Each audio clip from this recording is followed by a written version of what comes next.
Hello everyone, welcome back to every study classes. So guys, आज इस session में हम डिस्कस करने वाले हैं मार्केटिंग मैनेजमेंट के top 75 previous year questions. Marketing management के जो प्रीवियस ईयर्स में क्वेश्चंस पूछे गए हैं कॉमर्स में भी और मैनेजमेंट में भी, उन प्रीवियस ईयर क्वेश्चंस को आज इस लेक्चर में हम डिस्कस करेंगे और टॉप 75 क्वेश्चंस को हम यहाँ पर डिस्कस करने वाले हैं। सो स्टार्ट करते हैं हमारा आज का ये discussion on top 75 PYQs of marketing management. Ever study classes has various courses for your exam preparations. आप इन कोर्सेज को चेकआउट कर सकते हो on ever study classes website as well as on app. अगर इस लेक्चर की पीडीएफ आपको चाहिए तो वो आपको इन कोर्सेज में यूनिट स्नैपशॉट में मिल जाएगी। आप इन कोर्सेज को चेकआउट कर सकते हो for the PDF. So the first question is on your screen now. The question is which of the following statement is true. हमें यहाँ पर बताना है कि कौन सी स्टेटमेंट ट्रू है। तो पहली स्टेटमेंट है the essence of marketing is a transaction of an exchange. तो देखिए पहली स्टेटमेंट हमारी कह रही है जो मार्केटिंग की एसेंस है वो क्या है, is a transaction of exchange, यानी कि एक्सचेंज होना चाहिए। और ये स्टेटमेंट हमारी बिल्कुल सही है। एक्सचेंज का यहाँ पर मतलब है कि एक बायर है और सेलर है, यानी कि मार्केटर है और कंज्यूमर है, तो इनके बीच में क्या हो रहा है, बेसिकली एक एक्सचेंज हो रहा है जिसकी हेल्प से जो कंज्यूमर है उसके लिए मार्केटर वैल्यू क्रिएट कर रहा है। तो एक्सचेंज जो है वो होनी चाहिए, तो बिल्कुल सही है ये statement. Next statement is marketing orientation is philosophy which has to pervade the organisation structure. तो बोला जा रहा है कि जो हमारी मार्केटिंग ओरिएंटेशन होती है वो एक फिलोसफी है जो ऑर्गेनाइजेशन स्ट्रक्चर में प्रिवेड होनी चाहिए। तो बिल्कुल सही बात है, जो भी हमारी मार्केटिंग ओरिएंटेशन है वो अलाइन होनी चाहिए हमारे कॉर्पोरेट ऑब्जेक्टिव्स के साथ, हमारे ओवरऑल ऑर्गेनाइजेशनल स्ट्रक्चर्स के साथ। तो बी स्टेटमेंट भी यहाँ पर बिल्कुल सही है। और सी स्टेटमेंट है marketing is also managerial function involving analysis planning and control marketing activities in an organisation. तो देखिए सी स्टेटमेंट भी बिल्कुल सही है। मार्केटिंग एक मैनेजरियल फंक्शन है जहां पर एनालिसिस भी होता है, प्लानिंग भी होता है और मार्केटिंग एक्टिविटीज को कंट्रोल भी करा जाता है। तो चारों ही स्टेटमेंट्स यहां पर सही हैं। राइट आंसर हमारा हो जाएगा option number D. Next question is the mistake of paying more attention to the specific products of a company offers than to the benefit and experience produced by these products is known as। देखिए question हमसे पूछ रहा है कि उस mistake को हम क्या बोलते हैं जहां पर हम स्पेसिफिक जो प्रोडक्ट होता है कंपनी जो ऑफर करती है उसके ऊपर फोकस करते हैं rather than focusing on the benefits and experiences provided by these products, यानी कि हम शॉर्ट टर्म सोच रहे हैं। तो इस पर्टिकुलर कंसेप्ट को हम बोलते हैं मार्केटिंग मायोपिया। राइट आंसर हमारा हो जाएगा ऑप्शन नंबर 3। मार्केटिंग मायोपिया का मतलब होता है जब एक पर्टिकुलर कंपनी, एक पर्टिकुलर मार्केटर शॉर्ट टर्म के बारे में सोच रहा होता है, अपने ही प्रोडक्ट के बारे में वो सोच रहा है, कंज्यूमर को क्या बेनिफिट मिल रहा है, क्या वो कंज्यूमर को एक्सपीरियंस हो रहा है और लॉन्ग टर्म में किस तरह से प्रोडक्ट कंज्यूमर को सर्व कर सकता है, इसके बारे में जब एक मार्केटर नहीं सोचता है, वो सिर्फ शॉर्ट टर्म के बारे में सोचता है, तो उसे हम बोलते हैं मार्केटिंग मायोपिया। और इस पर्टिकुलर टर्म को दिया था थियोडोर लेविट ने, ये भी आप याद रखेंगे। राइट आंसर हमारा हो जाएगा option number 3। Next question is, दो स्टेटमेंट्स हमारे पास यहाँ पर दी गई हैं। पहली स्टेटमेंट है marketing is about satisfying customer needs and wants. और स्टेटमेंट सेकंड है marketing can be performed only by individuals and not by organisations. तो देखिए पहले स्टेटमेंट में कहा जा रहा है कि marketing is all about satisfying needs and wants, customers needs and wants. तो बिल्कुल ये सही स्टेटमेंट है। मार्केटिंग का मेन पर्पस क्या होता है, what marketing is all about. Marketing में एक मार्केटर आइडेंटिफाई करता है कंज्यूमर की नीड्स एंड वांट्स को, उन नीड्स एंड वांट्स को फुलफिल करने के लिए वो उन्हें ऑफर करता है products and services.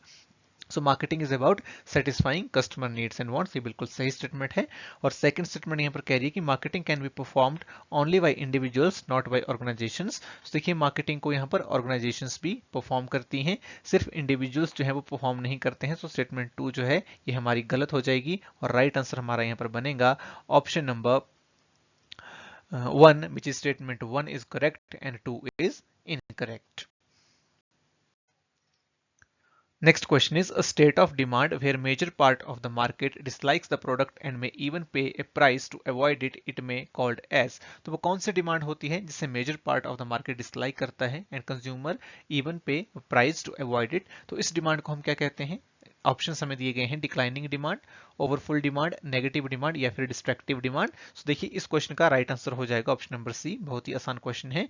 Right answer हमारा हो जाएगा negative demand. So negative demand ऐसे प्रोडक्ट्स के लिए होती है जिनको जो major portion of the market है वो डिसलाइक कर रहा होता है। जैसे फॉर एग्जांपल टोबैको प्रोडक्ट्स हो सकते हैं। इसके अलावा हम बात करें जैसे कि अगर मेजोरिटी ऑफ पीपल अगर हेल्थ कॉन्शियस हो जाते हैं तो जो भी इस तरह के प्रोडक्ट्स होते हैं जो हेल्थ को नुकसान पहुंचा रहे होते हैं उनके लिए जो डिमांड है वो नेगेटिव हो जाएगी। तो इसी तरह की डिमांड को हम बोलते हैं negative demand. Right answer will be option number C. Next question is, what are the four main components of holistic marketing? So holistic marketing के four components हमें यहाँ पर बताने हैं। ऑप्शंस हमें दिए गए हैं। देखिए पहले ऑप्शन में दिया गया है integrated marketing, internal marketing, product positioning and performance marketing. Second option में we have integrated marketing, relationship marketing, social marketing and performance marketing. C में we have relationship marketing, integrated marketing, internal marketing and performance marketing. And in D we have relationship marketing, integrated marketing, internal marketing and social marketing. तो देखिए इस particular question का जो हमारा right answer बनेगा that will be option number C, and that is relationship marketing, integrated marketing, internal marketing and performance marketing. performance marketing को कई बार हम socially responsible marketing भी बोलते हैं। सो राइट आंसर हमारा यहाँ पर हो जाएगा ऑप्शन नंबर सी। सो चार कंपोनेंट होलिस्टिक मार्केटिंग के हमारे पास होते हैं, internal marketing, right, integrated marketing, relationship marketing and performance marketing. और याद रखेंगे परफॉर्मेंस मार्केटिंग को कई बार सोशली रिस्पॉन्सिबल मार्केटिंग भी बोला जाता है। Next question is, the scientific system of collecting and analysis of data pertaining to market is known as। तो उसे हम क्या बोलते हैं, उस पर्टिकुलर कंसेप्ट को हम क्या बोलते हैं जहां पर हम साइंटिफिक तरीके से मार्केट से रिलेटेड जो डेटा है उसे कलेक्ट करते हैं और एनालाइज करते हैं। बहुत इजी क्वेश्चन है। ऑप्शंस दिए गए हैं production research, advertising research, marketing research या फिर none of the above. So right answer इस क्वेश्चन का हमारा होगा option number C which is marketing research. Marketing research क्या है, एक सिस्टमेटिक और स्ट्रक्चर्ड वे है जिसमें हम मार्केट से रिलेटेड, मार्केट के वेरियस एस्पेक्ट से रिलेटेड डेटा को कलेक्ट भी करते हैं, एनालाइज भी करते हैं और वहां से मीनिंगफुल इनसाइट्स जनरेट करते हैं। सो राइट आंसर हमारा हो जाएगा option number C. Next question is, which concept of marketing is based on assumption that superior products sell themselves? तो ऐसा कौन सा मार्केटिंग कंसेप्ट है जो इस assumption पे बेस्ड है कि सुपीरियर प्रोडक्ट्स जो हैं वो मार्केट में बिकते हैं, वो खुद ही बिक जाते हैं, आपको एफर्ट करने की जरूरत नहीं पड़ती है। ऑप्शंस दिए गए हैं प्रोडक्शन, मार्केटिंग, सोसाइटल या फिर प्रोडक्ट। तो देखिए सबसे पहले मार्केटिंग में आया था प्रोडक्शन कंसेप्ट जो ये कहता था कि आप ज्यादा से ज्यादा प्रोडक्ट्स को प्रोड्यूस करो और उन्हें अवेलेबल करवाओ मार्केट में और वो बिक जाएंगे। यानी कि ज्यादा से ज्यादा प्रोडक्ट आप प्रोड्यूस करो, अपनी कॉस्ट को कम लेकर के आओ, चीप प्रोडक्ट्स बनाओ, वो ऑटोमेटिक मार्केट में बिकेंगे। उसके बाद जो प्रोडक्ट आया, उसके बाद सॉरी जो ओरिएंटेशन आई वो आई हमारे पास प्रोडक्ट ओरिएंटेशन, प्रोडक्ट कंसेप्ट आया जिसने ये कहा कि आप क्वालिटी प्रोडक्ट बनाइए। ऐसा नहीं कि जितने भी प्रोडक्ट्स आप बनाएंगे वो मार्केट में बिक जाएंगे, आपका प्रोडक्ट क्वालिटी का होना चाहिए। अगर प्रोडक्ट में क्वालिटी होगी तो वो अपने आप ही बिक जाएगा। तो इसलिए इस क्वेश्चन का हमारा राइट आंसर हो जाएगा option number D which is product concept. Next question is, what is mass marketing? तो क्वेश्चन में पूछा गया है कि मास मार्केटिंग क्या है। ऑप्शन हमें दिए गए हैं। पहला ऑप्शन है offering the same products and marketing mix to all consumers. B is offering variety of products to the entire market. C is offering differentiated products to all customers. D is following concentrated marketing strategy. तो देखिए मास marketing क्या होती है, मास marketing का मतलब होता है कि जब कंपनी सेम प्रोडक्ट और सेम मार्केटिंग मिक्स को यूज करती है अपने पूरे मार्केट में, यानी कि जितने भी उनके कंज्यूमर्स हैं उनको टारगेट करने के लिए वो सेम ही प्रोडक्ट्स का यूज करेंगे और सेम ही मार्केटिंग मिक्स का यूज करेंगे। इसलिए हमारा राइट आंसर इस क्वेश्चन का हो जाएगा ऑप्शन नंबर ए। राइट, मास मार्केटिंग को हम अनडिफरेंशिएटेड मार्केटिंग भी कहते हैं जिसमें हम बिल्कुल भी डिफरेंशिएशन नहीं करते हैं। जो भी हमारा एंटायर मार्केट होता है उसे हम एक ही मार्केट मान के चलते हैं, इसमें हम सिगमेंटेशन नहीं करते। जैसे कि ये अगर हमारा मार्केट है तो इस पूरे मार्केट को हम अपना एक ही सिगमेंट मान के चलेंगे, इसकी सिगमेंटेशन हम नहीं करेंगे, इसको डिवाइड नहीं करेंगे और सेम ही मार्केटिंग मिक्स को सभी कंज्यूमर्स के लिए यूज करेंगे। इसलिए हमारा राइट आंसर यहाँ पर हो जाएगा option number A, that is offering the same products and marketing mix to all consumers.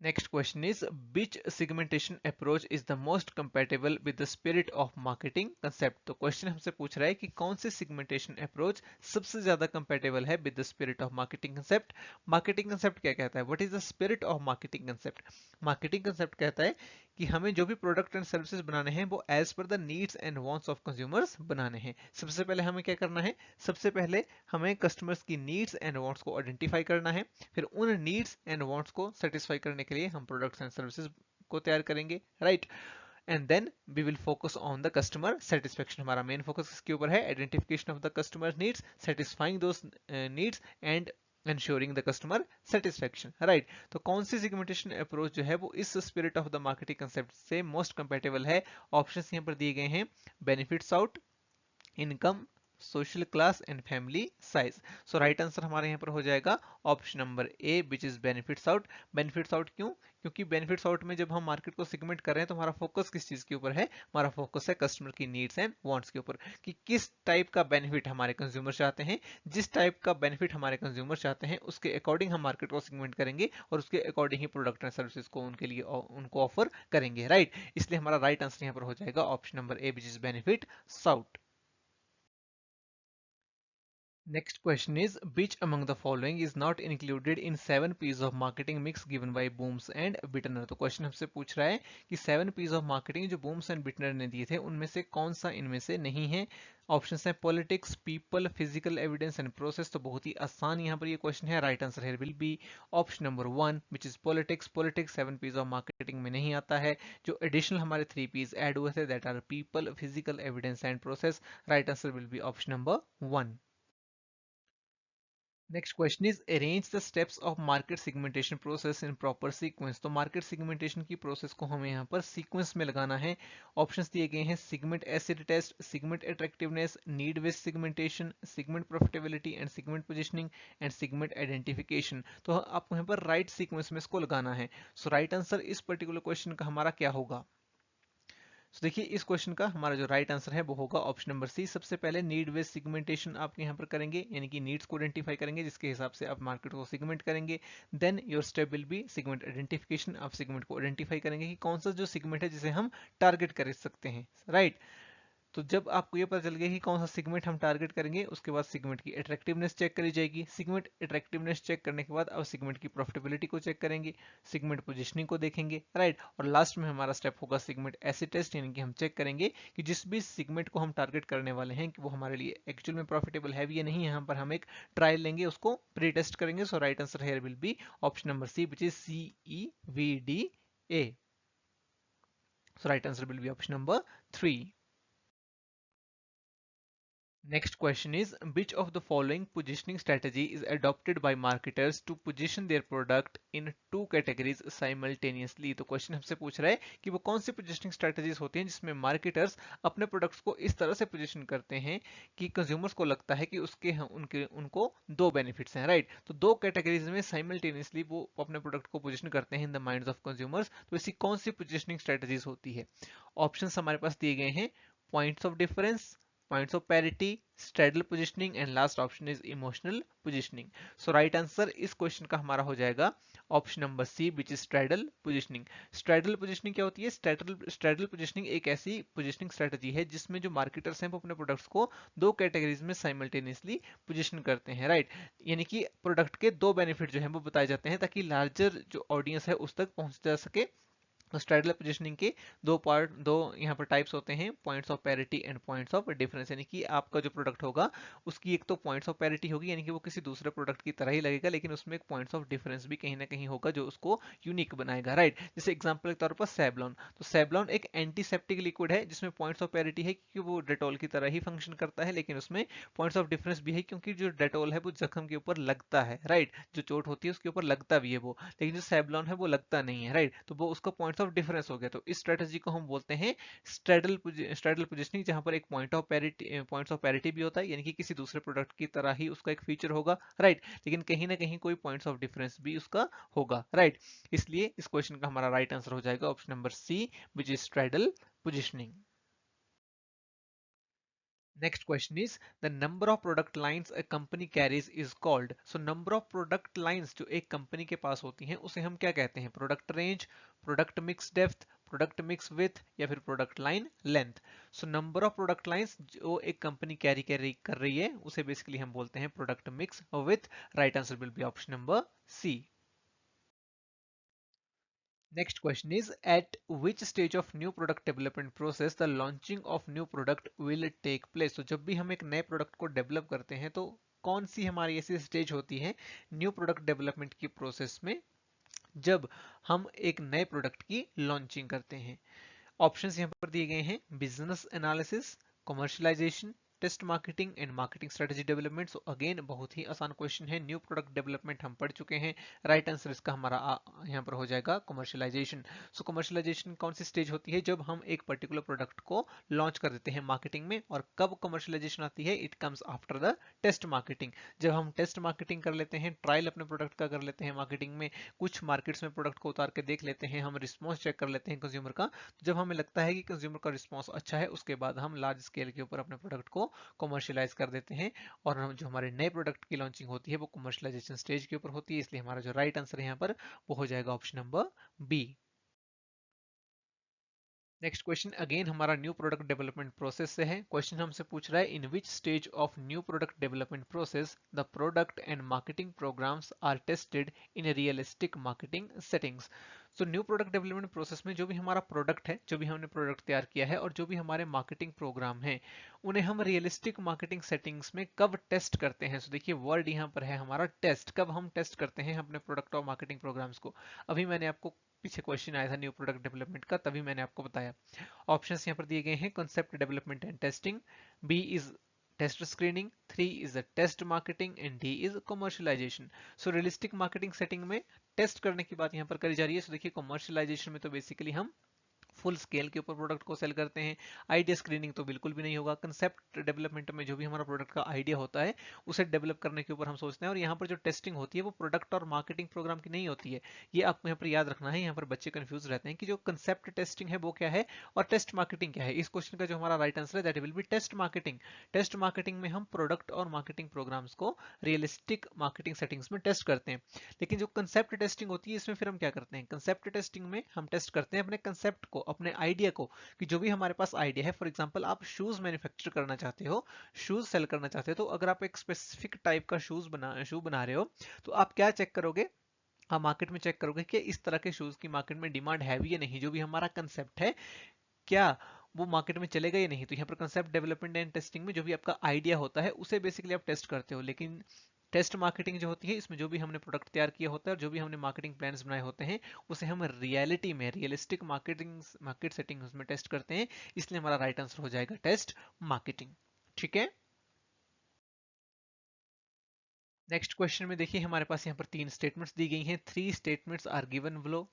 First statement हमारी कह रही है introducing an existing product in the new market called market development, की एग्जिस्टिंग प्रोडक्ट को नए मार्केट में introduce करना market development कहलाता है। स्टेटमेंट 2 है introducing a new product in the existing market is called diversification. अगर हम नया प्रोडक्ट इंट्रोड्यूस कर रहे हैं अपने एग्जिस्टिंग मार्केट में तो उसे हम डाइवर्सिफिकेशन बोलेंगे। एंड स्टेटमेंट थर्ड हमारी कह रही है कि introducing an existing product in existing market is called market penetration. So इस क्वेश्चन का राइट आंसर क्या होगा? ऑप्शन यहाँ पर दिए गए हैं। Statement 1 and 2 are only correct. Statement B option है statement 1 and 3 are only correct. Statement C है statement 2 and 3 are only correct. And statement D है statement 1 2 and 3 are correct. So देखिए हमारी जो पहली स्टेटमेंट है वो यहाँ पर कह रही है कि introducing an existing product in the new market is called market development. So बिल्कुल सही बात है, हमारी ये स्टेटमेंट बिल्कुल सही है। जब भी हम अपने एग्जिस्टिंग प्रोडक्ट को नए मार्केट में लेकर के जाते हैं, नए मार्केट में लॉन्च करते हैं, तो वहां पर हमारा एक नया मार्केट डेवलप हो रहा होता है जिसे हम मार्केट डेवलपमेंट बोलते हैं। स्टेटमेंट 2 हमारी कह रही है कि introducing a new product in existing market is called diversification. देखिए ये स्टेटमेंट हमारी गलत है। नए प्रोडक्ट को नए मार्केट में लॉन्च करना डाइवर्सिफिकेशन होती है। ठीक है, एग्जिस्टिंग मार्केट में नहीं। अगर आपका नया प्रोडक्ट है उसे लॉन्च भी आप नए मार्केट में कर रहे हो तो उसे हम डाइवर्सिफिकेशन बोलते हैं। और स्टेटमेंट थर्ड हमारी कह रही है कि एग्जिस्टिंग प्रोडक्ट को एग्जिस्टिंग मार्केट में ही लॉन्च करना मार्केट पेनिट्रेशन कहलाता है। तो ये भी बिल्कुल सही स्टेटमेंट है। तुम्हारा राइट आंसर यहाँ पर हो जाएगा option number we, which is statement 1 and 3 are only correct. ठीक है। Next question is dash usually have intensive distribution because sales of these products tend to have direct relationship with their availability. So ऐसी कौन सी goods हैं जिनके लिए intensive distribution strategy use होती है और इन प्रोडक्ट्स की जो सेल्स है वो अवेलेबिलिटी के ऊपर डिपेंड करती है। अगर प्रोडक्ट अवेलेबल है तो सेल्स जो है वो ज्यादा होगी। तो ऐसी कौन सी गुड्स होती हैं? ऑप्शन हैं आपके convenience goods, shopping goods, speciality goods and unsought goods. तो इस क्वेश्चन का देखिए राइट आंसर बनेगा option number 1 which is convenience goods. Convenience goods वो गुड्स होते हैं जिन्हें हम डेली बेसिस के ऊपर खरीदते हैं, अपनी डेली नीड्स के लिए खरीदते हैं। और ऐसी गुड्स की जो सेल्स है वो उनकी अवेलेबिलिटी के ऊपर डिपेंड करती है। तो right answer will be convenience goods. Next question is which among the following is not an internal factor of pricing decision. So हमें बताना है कि प्राइसिंग डिसीजन को जो फैक्टर्स इंपैक्ट करते हैं, नीचे जो ऑप्शंस दिए गए हैं उनमें से कौन सा इंटरनल फैक्टर नहीं है, यानी कि हमें बताना है एक्सटर्नल फैक्टर। तो चार ऑप्शंस हमें यहाँ पर दिए गए हैं। Position of product in product cycle, price elasticity as per sales of our product, consumer behavior for given product and consumers expectation from company by past pricing। So, काफी closed options हैं। कुछ options आपको ऐसा भी लग सकते हैं जो इंटरनल और एक्सटर्नल के बीच में इस तरह से आपको लगेंगे, लेकिन आपको ऐसा फैक्टर बताना है जो कंप्लीटली एक्सटर्नल है। तो देखिए इस क्वेश्चन का जो हमारा राइट आंसर होगा that will be option number 3, consumer behaviour her given product. तो देखिए जो कंज्यूमर बिहेवियर है ये कंप्लीटली एक एक्सटर्नल फैक्टर है जो हमारे प्राइसिंग डिसीजंस को इंपैक्ट करता है। अगर हम बात करें position of product in product life cycle, तो ये इंटरनल फैक्टर ही हुआ क्योंकि प्रोडक्ट से रिलेटेड ही है, right. Price elasticity as per sales of product, price elasticity भी हमारे जो प्रोडक्ट है उससे रिलेटेड ही है, राइट। जो हमारा प्रोडक्ट है उसकी सेल्स हो रही है, उसकी जो प्राइस इलास्टिसिटी है it is an internal factor, right. Consumer behaviour हमारा कंप्लीटली एक्सटर्नल हो जाएगा। और consumers expectation from accompany by past pricing, तो अगर सिर्फ यहाँ पर कंज्यूमर एक्सपेक्टेशन की बात हो रही होती तो ये हमारा एक्सटर्नल फैक्टर हो सकता था, लेकिन यहाँ पर बात करी जा रही है consumers expectation from accompany by past pricing. तो आपके पास्ट के एक्शन के बेस के ऊपर कंज्यूमर की एक्सपेक्टेशन है। सो पास्ट प्राइसिंग करी किसने है, एक कंपनी की मैनेजमेंट ने करी है, राइट। तो इसलिए फोर्थ ऑप्शन भी हमारा एक इंटरनल फैक्टर हो जाता है। एक ही यहाँ पर फैक्टर दिया हुआ है which is external and that is consumer behaviour का given product. Right answer will be option number 3। Next हमारा मैच द फॉलोइंग टाइप का क्वेश्चन है। यहाँ पर कुछ स्ट्रेटजीज मेंशन्ड है और दूसरी तरफ उनके एग्जांपल्स मेंशन्ड है। सो हमें यहाँ पर दिया गया है differential pricing, complementary service, reservation system and non peak demand cultivation. तो एग्जांपल्स को पढ़ते हैं और फिर देखते हैं कि कैसे हम इनको यहाँ पर मैच कर सकते हैं।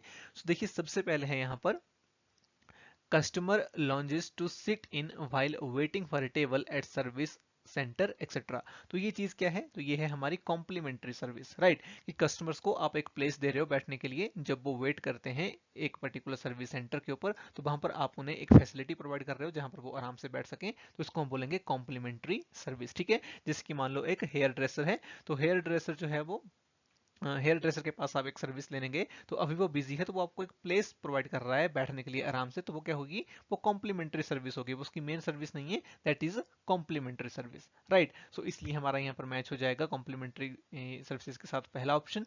सेकंड यहाँ पर दिया गया है breakfast service by McDonald's and mini vacation and weekend by hotels. तो इसको हम बोलते हैं non peak demand cultivation. Non peak demand cultivation क्या होती है कि जब ऐसा सीजन आपका चल रहा होता है जब डिमांड नहीं है, तो वहां पर आप कुछ टेक्निक्स यूज करते हो जिससे जो भी नॉन पीक डिमांड होती है उसको आप कल्टीवेट कर सको, राइट। यानी कि नॉन पीक डिमांड क्या होती है कि जब आप का जो भी प्रोडक्ट है, जो भी आपका बिजनेस है, उसकी डिमांड बहुत ज्यादा चल नहीं रही है, तो वहां पर आप कुछ टेक्निक्स यूज करते हो कि जो भी नॉन पीक हमारी डिमांड है उसका हम ज्यादा से ज्यादा बेनिफिट उठाएं। सो जैसे कि होटल्स होते हैं तो वो वीकेंड्स पे कुछ ऑफर रख देते हैं, राइट। मिनी वेकेशंस जो है वो प्रोवाइड कर देते हैं, राइट। तो जो भी होटल्स वगैरह होते हैं वो मिनी वेकेशंस वगैरह इस तरह के जो भी ऑफर्स हैं वो पीक सीजन में आपको कभी भी नहीं प्रोवाइड करेंगे, राइट। वो उसी टाइम पे प्रोवाइड करेंगे जब उनका सीजन जो है वो नहीं चल रहा होगा। तो यहाँ पर नॉन पीक डिमांड कल्टीवेशन के साथ हमारा मैच हो जाएगा second option. Next is low prices for early and evening movies, weekend discounts and car parking rentals. तो काफी आसान है इसको मैच करना। ये रिफ्लेक्ट कर रहा है डिफरेंशियल प्राइसिंग को, हम डिफरेंट डिफरेंट प्राइसेस यहाँ पर चार्ज कर रहे हैं अर्ली एंड इवनिंग मूवीज के लिए, राइट। एंड फोर्थ ऑप्शन है airlines hotels and physicians employ extensively. तो ये है रिजर्वेशन सिस्टम। तो एयरलाइंस होटल्स और फिजिशियंस में हम देखते हैं कि रिजर्वेशन सिस्टम चलता है, तो हमारा यहाँ पर रिजर्वेशन सिस्टम के साथ मैच हो जाएगा option number 4। Right answer here will be option number D. Next question is a market penetration pricing strategy is suitable when। So market penetration strategy जो है वो कौन सी कंडीशन में सबसे ज्यादा सुटेबल होगी, ये क्वेश्चन हमसे पूछ रहा है। तो मार्केट पेनिट्रेशन क्या होती है, जब हम अपने प्रोडक्ट का इनिशियली जो प्राइस है वो उसको लो रखते हैं। ऑप्शंस दिए गए हैं lower price encourage actual competition, the demand of product is inelastic, the production and distribution cost fall with increasing production and a high price discourage competitors from entering the market. देखिए इसका right answer हमारा बनेगा option number C. तो penetration आप कब कर पाओगे, आप लो प्राइस कब चार्ज कर पाओगे, जब आपकी कॉस्ट कम होगी, right.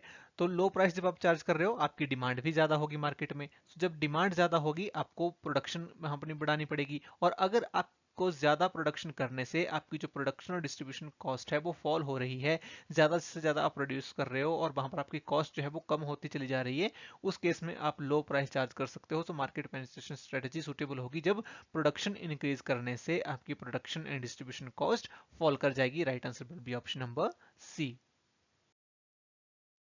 Next question is, which one of the following marketing practices is outside the purview of competition commission? तो क्वेश्चन हमसे पूछ रहा है कि कौन सी marketing practice is outside the purview of competition commission, की जो कंपटीशन कमीशन है उसके दायरे में नहीं आती। ऑप्शंस यहाँ पर दिए गए हैं, exclusive dealing, misleading advertising, predatory pricing या फिर none of the above. So देखिए इस क्वेश्चन का हमारा जो राइट आंसर होगा that will be option number B, misleading advertising. So predatory pricing और एक्सक्लूसिव डीलिंग ये कंपटीशन कमीशन के दायरे में आती हैं, लेकिन मिसलीडिंग एडवर्टाइजमेंट इसमें नहीं आती, उनके दायरे में नहीं आती हैं। Right, so misleading advertisements are outside the purview of competition commission. और एडवर्टाइजिंग का जो हमने लेक्चर किया था, अगर आपको याद हो तो वहां भी मैंने आपको बताया था कि एडवर्टाइजिंग की कोई स्टैंडर्ड अथॉरिटी इंडिया में नहीं है, तो इसलिए मिसलीडिंग एडवर्टाइजिंग कंपटीशन कमीशन के अंडर नहीं आती है। Right answer will be option number B. Next question is, the pricing strategy which adjusts the basic price to accommodate differences in customers, products and locations is called. So ऐसी कौन सी हमारी pricing strategy होती है जिसमें हम अपने basic price को adjust करते हैं, जो भी कस्टमर्स में डिफरेंसेस होते हैं, प्रोडक्ट में डिफरेंसेस होते हैं और लोकेशंस में डिफरेंसेस होते हैं, उनको अकोमोडेट करने के लिए। सो देखिए इस क्वेश्चन का आंसर हमें क्वेश्चन में ही दिया गया है। हम बात कर रहे हैं डिफरेंसेस को अकोमोडेट करने की, तो कौन सी प्राइसिंग हो जाएगी? It will be differentiated pricing. Differentiated pricing में हम अपने कस्टमर के अकॉर्डिंग, अपने प्रोडक्ट्स के वेरिएंट्स के अकॉर्डिंग और लोकेशंस के अकॉर्डिंग हमारा जो बेसिक प्राइस होता है उसमें स्लाइड चेंज कर देते हैं और इसको हम बोलते हैं डिफरेंशिएटेड प्राइसिंग। तो हमारा जो राइट आंसर यहाँ पर बनेगा that will be option number A. Next question is, in retail industry a category killer is refer to as. तो रिटेल इंडस्ट्री में कैटेगरी किलर कौन होता है ये हमें यहाँ पर बताना है। ऑप्शंस दिए गए हैं, a multi category large discount store that is famous for its wide selection of products. B statement यहाँ पर दी गई है, a speciality wedded to discounting and domination of a product category. Third है, a store in a residential area and offers all household goods and fresh groceries। और last option है, unique 24/7 store located on major highways and also located in fuel stations। so देखिए इस question का हमारा right answer बनेगा option number 2। सो देखिए यहाँ पर कैटेगरी किलर्स, कैटेगरी से आपको कैटेगरी को ही मैच करना है। कैटेगरी किलर कौन सा स्टोर होगा? जो एक पर्टिकुलर कैटेगरी में स्पेशलाइज्ड होगा। राइट, यही बात यहाँ पर करी जा रही है ऑप्शन नंबर 2 में कि एक स्पेशलिटी स्टोर है जो डोमिनेट कर रहा है एक प्रोडक्ट कैटेगरी को, तो उसको हम बोलेंगे category killer. Right answer here will be option number 2। Next question is, which of the following is not true while determining length of distribution channel? तो हमें चार स्टेटमेंट्स दी गई हैं, हमें बतानी है कौन सी स्टेटमेंट ट्रू नहीं है with respect to determining the length of distribution channel. देखिए फर्स्ट स्टेटमेंट यहाँ पर दी गई है, the larger the market size the longer the channel. बिल्कुल सही बात है, जितना लार्जर आपका मार्केट साइज होगा उतना ही लंबा आपको डिस्ट्रीब्यूशन चैनल रखना पड़ेगा। सेकेंड स्टेटमेंट है, if the average lot size is large it is better to have longer channel. So अगर आपका एवरेज लॉट साइज लार्ज है तो आपको लॉन्गर चैनल रखना पड़ेगा। तो देखिए लॉट साइज लार्ज होने से आपको लॉन्गर चैनल नहीं रखना है, ये स्टेटमेंट हमारी यहाँ पर गलत हो जाएगी। राइट, आपका लॉट साइज बड़ा है तो बड़ा अगर लॉट साइज है तो वो शॉर्टर चैनल से भी सेल हो सकता है। राइट, मार्केट बड़ा होगा तो आप लॉन्गर चैनल रखोगे, लॉट साइज बड़ा है तो नहीं रखोगे। तो इसलिए हमारा राइट आंसर यहाँ पर ऑप्शन नंबर 2 ही हो जाएगा। ये स्टेटमेंट हमारी गलत है। नेक्स्ट स्टेटमेंट्स भी हम यहाँ पर देख लेते हैं। थर्ड स्टेटमेंट में कहा गया था, if the product and the market requires a high level of service it is advisable to keep a shorter channel. तो यस, अगर आपको हाई लेवल ऑफ सर्विस की रिक्वायरमेंट है तो आपको वहां पर शॉर्टर चैनल रखना चाहिए ताकि आप अच्छे से सर्विस प्रोवाइड करें। तो ये सही स्टेटमेंट है। फोर्थ स्टेटमेंट है, if customer shop for an assortment of products it demands for water channel of distribution. Right, so अगर कस्टमर शॉप करता है for an assortment of products तो उस टाइम पर water channel of distribution company को use करने चाहिए। तो ये यहाँ पर देखिए हमारी सही स्टेटमेंट है। राइट, थोड़ी सी कंफ्यूजिंग स्टेटमेंट है, लेकिन जो हमारी सेकंड स्टेटमेंट है ये बिल्कुल ही गलत है, इसलिए हमारा जो राइट आंसर यहाँ पर बनेगा that will be option number 2। Next question is, channel conflict can be. So देखिए चैनल कन्फ्लिक्ट के यहाँ पर आपको टाइप्स बताने हैं। ऑप्शंस दिए गए हैं, vertical, horizontal, diagonal, circular and triangular. तो देखिए राइट आंसर इस क्वेश्चन का हमारा हो जाएगा option number 3 which is A and B only. तो जो हमारे चैनल कन्फ्लिक्ट होते हैं वो वर्टिकल होते हैं, हॉरिजॉन्टल होते हैं, मल्टी चैनल होते हैं। डायगोनल, सर्कुलर या ट्रायंगुलर नाम के कोई चैनल कन्फ्लिक्ट नहीं होते हैं, इसलिए हमारा राइट आंसर यहाँ पर हो जाएगा option number 3 which is A and B only. Next question is which form of retail outlet has the highest operating cost. तो बहुत सारे हमारे रिटेल आउटलेट के टाइप्स होते हैं, तो उनमें से कौन सी ऐसी टाइप है जिसकी हाईएस्ट ऑपरेटिंग कॉस्ट होती है। ऑप्शंस यहाँ पर दिए गए हैं, supermarket, consumer cooperative stores, department stores या फिर रिटेल चेन स्टोर। तो हाईएस्ट ऑपरेटिंग कॉस्ट जो है वो किसकी होती है। तो देखिए हाईएस्ट ऑपरेटिंग कॉस्ट हमारी होती है डिपार्टमेंट स्टोर की, क्योंकि वाइड वैरायटी ऑफ गुड्स ये रखते हैं, राइट। इसलिए इनकी जो ऑपरेटिंग कॉस्ट है वो सबसे ज्यादा हाई यहाँ पर होती है। बाकी जितने भी यहाँ पर ऑप्शंस दिए गए हैं उनकी operating cost as compare to departmental store कम होती है, राइट। सुपरमार्केट के साथ हम यहाँ पर कंफ्यूज कर सकते हैं, लेकिन सुपरमार्केट में जो वॉल्यूम है वो बहुत ज्यादा होता है, सेल्स की जो वॉल्यूम है वो बहुत ज्यादा होता है, इसलिए उनकी ऑपरेटिंग कॉस्ट जो है वो कम आ जाती है। लेकिन डिपार्टमेंटल स्टोर में ऐसा नहीं होता है, इनका वॉल्यूम उतना नहीं होता है जितना सुपरमार्केट का होता है, तो इसलिए इनकी जो ऑपरेटिंग कॉस्ट है वो सबसे ज्यादा हाईएस्ट होती है, क्योंकि वाइड वैरायटी ऑफ गुड्स में ये डील करते हैं। इसलिए हमारा राइट आंसर बनेगा option number C. Next question is consider the following statements and find out correct alternative from the quotes given below। तो हमें यहाँ पर देखो कुछ statements दी हुई हैं। पहली statement है a good salesman is one who can sell refrigerator to Eskimo। तो पहली statement हमारी कह रही है कि एक अच्छा सेल्समैन वो है जो रेफ्रिजरेटर सेल कर दे एक एस्किमो को। एस्किमो क्या है, एस्किमो का मतलब है ऐसे पर्सन जो बहुत ज्यादा ठंडे एरियाज में रह रहे हैं, राइट। तो अगर ऐसे पर्सन को आप रेफ्रिजरेटर सेल करो तो वो एक अच्छा सेल्समैन कहलाएगा। बिल्कुल सही बात है, राइट। नेक्स्ट स्टेटमेंट कह रही है कि salesman are born not made. तो ये स्टेटमेंट गलत है। सेल्समैन जन्म नहीं लेते, बल्कि हम उन्हें बना सकते हैं, हम उन्हें ट्रेन कर सकते हैं। By giving proper education and by giving proper training हम नए सेल्समैन क्रिएट कर सकते हैं। तो salesman are not born but made. तो सेकंड स्टेटमेंट हमारी गलत हो जाएगी।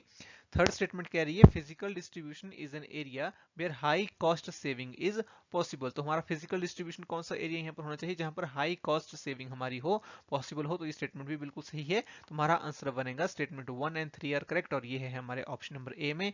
Right answer will be option number A. Next question is there are 7 elements of personal selling which are followed in a certain sequence at the time of making sales to customers by salespersons. The correct sequence is। So देखिए personal selling से ही ये question है। Personal selling की process के ऊपर ये question पूछा गया है। पर्सनल सेलिंग में हमारे पास 7 स्टेप्स होते हैं, तो इन 7 स्टेप्स को फॉलो करा जाता है जब एक सेल्स पर्सन कस्टमर्स को एक प्रोडक्ट को सेल करता है। तो हमें उन सभी स्टेप्स को करेक्ट सीक्वेंस में यहाँ पर लगाना है। ऑप्शंस आपको दिए गए हैं। तो देखिए करेक्ट सीक्वेंस क्या होगी। सबसे पहले हम क्या करते हैं पर्सनल सेलिंग की प्रोसेस में, सबसे पहले हम करते हैं प्रोस्पेक्टिंग। सबसे पहले हम ढूंढते हैं कि कौन हमारे कस्टमर हो सकते हैं, राइट। प्रोस्पेक्टिंग के बाद हम प्री अप्रोच वाले स्टेप पे जाते हैं जहां पर कंज्यूमर्स की जो हैबिट्स हैं, कंज्यूमर्स के जो प्रेफरेंसेस हैं उनको स्टडी करा जाता है। फिर हम कंज्यूमर को अप्रोच करते हैं। कंज्यूमर को अप्रोच करने के बाद हम जो हमारा जो भी प्रोडक्ट होता है, जो भी सर्विस होती है, उसके बारे में हम प्रेजेंटेशन देते हैं, कंज्यूमर्स को प्रेजेंट करते हैं about our product and services. हमारे प्रोडक्ट्स में क्या फीचर्स हैं, क्या उनके यूनिक फीचर्स हैं, क्या कंज्यूमर्स को उसका बेनिफिट होगा, ये यहाँ पर बताया जाता है। फिर कंज्यूमर्स के कुछ डाउट्स होते हैं, तो कंज्यूमर के जब डाउट्स आते हैं तो उसके उनके जो भी ऑब्जेक्शंस होते हैं उनको हम यहाँ पर ओवरकम करते हैं, राइट। जो भी डाउट्स होंगे कस्टमर के उनको क्लियर करा जाएगा। Then we will close the sales. Sales को क्लोज कर देने के बाद हम फॉलो अप करेंगे, ठीक है। तो इसलिए हमारी जो राइट सीक्वेंस है यहाँ पर वो है prospecting, pre approach, approach, presentation, overcoming objections, closing the sales and follow up. और ये हमारा दिया गया है ऑप्शन नंबर 3 में। सो राइट आंसर हमारा यहाँ पर हो जाएगा option number 3। Next question is select the correct sequence for hierarchy of effects model related to marketing communications. देखिए मार्केटिंग कम्युनिकेशन का ये एक मॉडल है, हायरार्की ऑफ इफेक्ट्स मॉडल, हमने पढ़ा है लेक्चर्स में। इसकी करेक्ट सीक्वेंस आपको यहाँ पर बतानी है। ऑप्शंस दिए गए हैं awareness, knowledge, liking, preference, conviction and purchase. B is knowledge, awareness, liking, conviction, preference and purchase. C is awareness, liking, knowledge, conviction, preference and purchase. And D is liking, awareness, knowledge, preference, conviction and purchase. So देखिए जो correct sequence यहाँ पर दी गई है वो दी गई है ऑप्शन नंबर ए में। सबसे पहले कंज्यूमर क्या होता है, वो अवेयर होता है एक पर्टिकुलर प्रोडक्ट के बारे में, राइट। जब वो उसको अवेयरनेस हो जाती है एक प्रोडक्ट के बारे में, फिर वो नॉलेज गेन करता है प्रोडक्ट के बारे में। उसके बाद जो कंज्यूमर है उस प्रोडक्ट को लाइक करने लगता है। जब भी वो अल्टरनेटिव्स को इवेल्युएट करता है तो जिस भी प्रोडक्ट के बारे में उसको नॉलेज है, जिसको वो लाइक कर रहा है, वो उसको प्रेफरेंस देता है, राइट। देन कंज्यूमर कन्विंस हो जाता है और कन्विंस होने के बाद वो प्रोडक्ट को परचेज कर लेता है। तो ये हमारी राइट सीक्वेंस यहाँ पर होगी। राइट आंसर होगा option number A. Next question is which of the following can be used by company as a communication mix to reach the target customers। तो अपने टारगेट कस्टमर्स तक पहुंचने के लिए कंपनी किस तरह का मार्केटिंग कम्युनिकेशन मिक्स जो है वो यूज करती है। हमें कुछ ऑप्शंस यहाँ पर दिए गए हैं, इनमें से कौन कौन से ऑप्शंस हैं जिन्हें as a communication mix company use कर सकती है to reach the target customers. Options यहाँ पर देखिए दिए गए हैं, advertising, sales promotion, events and experiences, public relations, direct marketing and personal selling. तो देखिए राइट आंसर इस क्वेश्चन का हमारा होगा option number D, A B C D and D E and F. तो जितने भी ऑप्शंस हमें यहाँ पर दिए गए हैं ये सभी जो है वो कम्युनिकेशन मिक्स का पार्ट है। राइट आंसर हमारा हो जाएगा option number D. Next question is DAGMAR approach in marketing is used to measure. तो क्वेश्चन आपसे पूछ रहा है कि डैगमार जो अप्रोच है वो मार्केटिंग में क्या मेजर करने के लिए यूज करी जाती है। ऑप्शंस दिए गए हैं, public relations, advertising results, selling volume या फिर कंज्यूमर सेटिस्फेक्शन। तो देखिए काफी आसान क्वेश्चन है। डैगमार अप्रोच यूज करी जाती है एडवर्टाइजिंग रिजल्ट्स को मेजर करने के लिए। डैगमार की फुल फॉर्म होती है defining advertising goals for measured advertising results. तो पहले हम गोल्स को डिफाइन करते हैं और उसके बेस के ऊपर हम जो भी एडवर्टाइजिंग के एफर्ट्स करते हैं उनको मेजर करके हम ये चेक करते हैं कि जो भी हमारे गोल्स थे उन्हें हमने अचीव किया है नहीं। तो एडवर्टाइजिंग रिजल्ट्स को मेजर करने के लिए बेसिकली हम यूज करते हैं डैगमार अप्रोच। इसलिए हमारा राइट आंसर यहां पर हो जाएगा option number B. Next question is which one of the following is not a major direct selling company in India. तो क्वेश्चन हमसे पूछ रहा है कि भारत में डायरेक्ट सेलिंग कंपनी कौन सी नहीं है। ऑप्शंस दिए गए हैं, eureka forwards, एम्बे India enterprises, Medicare या फिर हिंदुस्तान यूनिलीवर लिमिटेड। तो देखिए इस क्वेश्चन का राइट आंसर हमारा होगा option number 4, Hindustan Unilever limited एक एफएमसीजी कंपनी है जो डायरेक्ट सेलिंग कंपनी नहीं है। ये अपने प्रोडक्ट्स को रिटेलर्स होलसेलर्स के थ्रू सेल करते हैं, ये डायरेक्ट सेलिंग कंपनी नहीं है। बाकी तीनों जो हमारे पास ऑप्शन दिए गए हैं, eureka forwards, एम्बे India enterprises and Medicare, ये तीनों ही हमारी डायरेक्ट सेलिंग कंपनीज हैं। But HUL is not A direct selling company in India. So right answer हमारा हो जाएगा option number 4। Next question is arrange the following stages of consumer decision making process in a sequential order with regard to a young person Divya. तो question हमसे कह रहा है कि एक यंग पर्सन है दिव्या, उसकी कंज्यूमर डिसीजन प्रोसेस को हमें सीक्वेंशियल ऑर्डर में लगाना है। कुछ एग्जांपल्स हमें यहाँ पर दिए गए हैं, right. Looks for specific color and showroom delivery as she does not want to wait, narrows down to dark gray car of a specific brand, belongs to excessive group and all her colleagues have their own vehicle, use media and other social channels to collect information about different models, feels that fuel efficiency should be the most critical factor while making a choice। So basically उसको car खरीदनी है और उसके according ही consumer decision process हमें यहाँ पर sequence में लगानी है। तो पहला स्टेप हमारा क्या होगा, पहला स्टेप देखिए होगा belongs to an executive group and all her colleagues have their own vehicle। तो ये प्रॉब्लम रिकॉग्निशन को वाला जो स्टेज है उसको रिप्रेजेंट कर रहा है कि उसने अपने कलीग्स को देखा कि उनके पास अपने व्हीकल हैं और उसे लगा कि मेरे पास भी व्हीकल होना चाहिए, तो नीड उसकी अराइज हुई। तो पहला स्टेप हमारे पास आएगा ई। तो जब नीड अराइज हुई तो उसने पहले ही डिसाइड कर लिया, समटाइम्स कंज्यूमर पहले ही डिसाइड कर लेता है, तो उसने यहाँ पर पहले डिसाइड कर लिया कि जो फ्यूल एफिशिएंसी है वो मोस्ट क्रिटिकल फैक्टर होगा व्हाइल मेकिंग ए चॉइस, कि जो भी मुझे चॉइस जो है वो कार की करनी है तो जो फ्यूल एफिशिएंसी है वो सबसे इंपॉर्टेंट मेरा फैक्टर होगा, राइट। तो ये उसने डिसाइड कर लिया, अब वो क्या करेगी, अब वो इन्फॉर्मेशन सर्च करेगी, राइट। सो नेक्स्ट हमारा स्टेप क्या होगा, next step will be option number D, uses media and other social channels to collect information about different models. So different models जिनकी फ्यूल एफिशिएंसी अच्छी है उनके बारे में वो सर्च करेगी। After that option number A, looks for specific colour, जब वो डिफरेंट मॉडल को सर्च करेगी तो स्पेसिफिक कलर को अब वो देखेगी, right. Showroom delivery as she does not want to wait, वो वेट नहीं करना चाहती तो वो चेक भी करेगी कि शोरूम डिलीवरी किस तरह की है। और लास्ट स्टेप हमारा होगा narrows down to a dark grey colour of specific brand. तो यहाँ पर उसने परचेज डिसीजन ले लिया, नैरो डाउन उसने अपनी चॉइसेस कर दी कि एक डार्क ग्रे कलर की कार जो है वो मुझे खरीदनी है एक स्पेसिफिक ब्रांड की। तो हमारी जो करेक्ट सीक्वेंस बनेगी that will be option number C, E, D, A and B. Right answer will be option number 2। Next question is which of the following reflects the sum of perceived tangible and intangible benefits and cost to the customer। So question हमसे पूछ रहा है कि perceived tangible plus perceived plus intangible benefits plus cost to the customer is equals to, तो इन तीनों को add करेंगे तो क्या होगा, but is the sum of perceived tangible intangible benefits and cost to the customer. So right answer will be option number 3, customer value. Customer value is basically the sum of perceived tangible and intangible benefits and cost to the customer. Right answer will be option number 3. Next question is find an incorrect statement. तो हमें incorrect statement को यहाँ पर find out करना है। पहली statement है consumer attitude can be summarised as evaluation of an object. तो बिल्कुल सही बात है, एक ऑब्जेक्ट को इवेल्युएट करने के रूप में आप कंज्यूमर एटीट्यूड को समराइज कर सकते हो। एटीट्यूड को सीखा जा सकता है, बिल्कुल सही बात है। Attitudes are synonym with the behaviour and D is attitudes have motivational qualities. तो यस, एटीट्यूड्स में मोटिवेशनल क्वालिटीज भी होती हैं, लेकिन बिहेवियर का सिनोनिम एटीट्यूड जो है देखिए नहीं होता है। एटीट्यूड और बिहेवियर दो अलग चीजें हैं। एटीट्यूड का मतलब होता है कि एक पर्टिकुलर कंज्यूमर की tendency to act towards a particular object, लेकिन जो बिहेवियर होता है, बिहेवियर का मतलब होता है कि हम एक्ट कैसे कर रहे हैं। राइट, एटीट्यूड एक टेंडेंसी है, बिहेवियर हमारा एक्शन पार्ट है। जो एक्शन पार्ट होता है हमारा वो बिहेवियर आ जाता है। एटीट्यूड के 3 पार्ट होते हैं ना हमारे, कॉग्निटिव, अफेक्टिव एंड बिहेवियरल।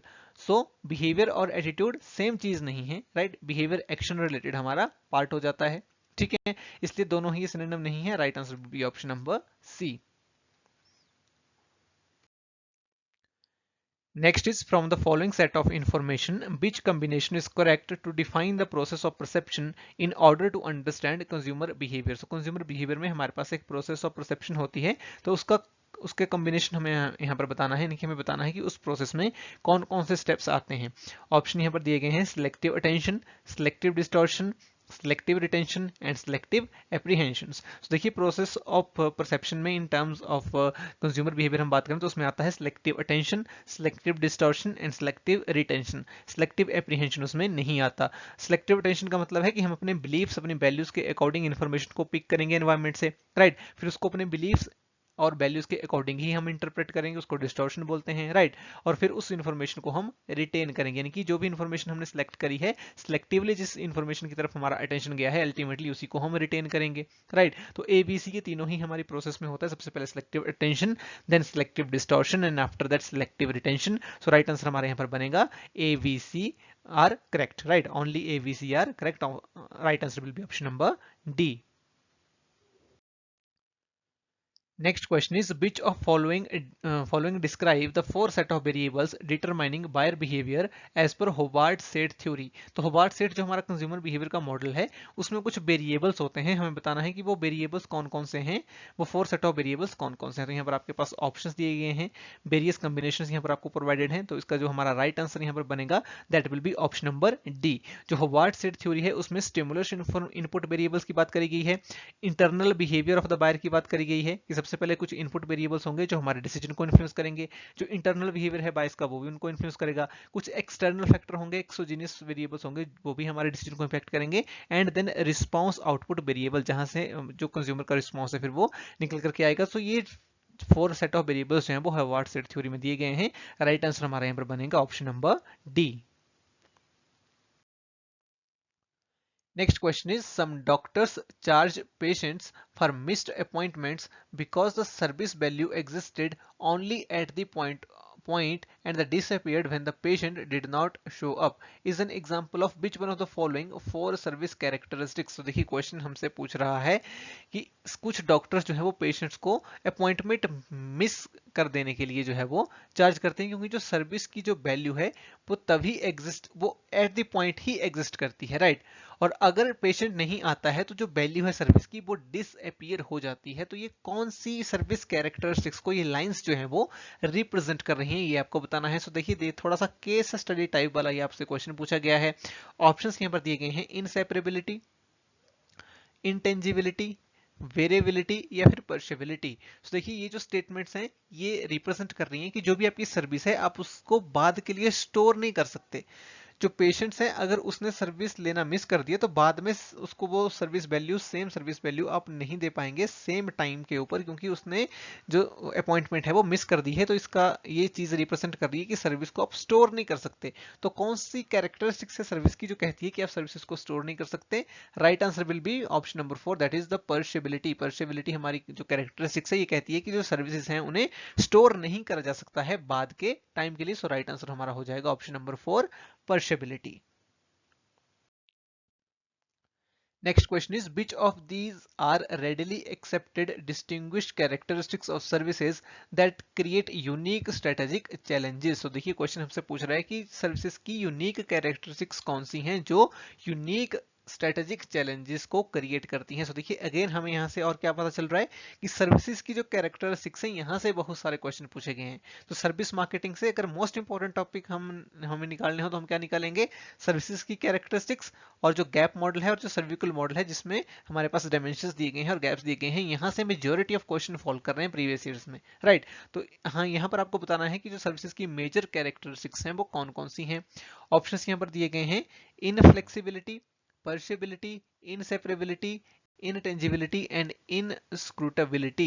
सो क्या होगा इस क्वेश्चन का हमारा राइट आंसर? सो देखिए इनफ्लेक्सिबिलिटी कोई कैरेक्टरिस्टिक्स नहीं है सर्विसेज की, तो ए हमारे आंसर में नहीं आएगा। पर्शिबिलिटी है, जी हाँ। इनसेपरेबिलिटी है, इंटेंजिबिलिटी है, इनस्क्रूटेबिलिटी नहीं है। सो राइट आंसर हमारा क्या बनेगा? Option number B, C, D only. Right answer will be option number 1।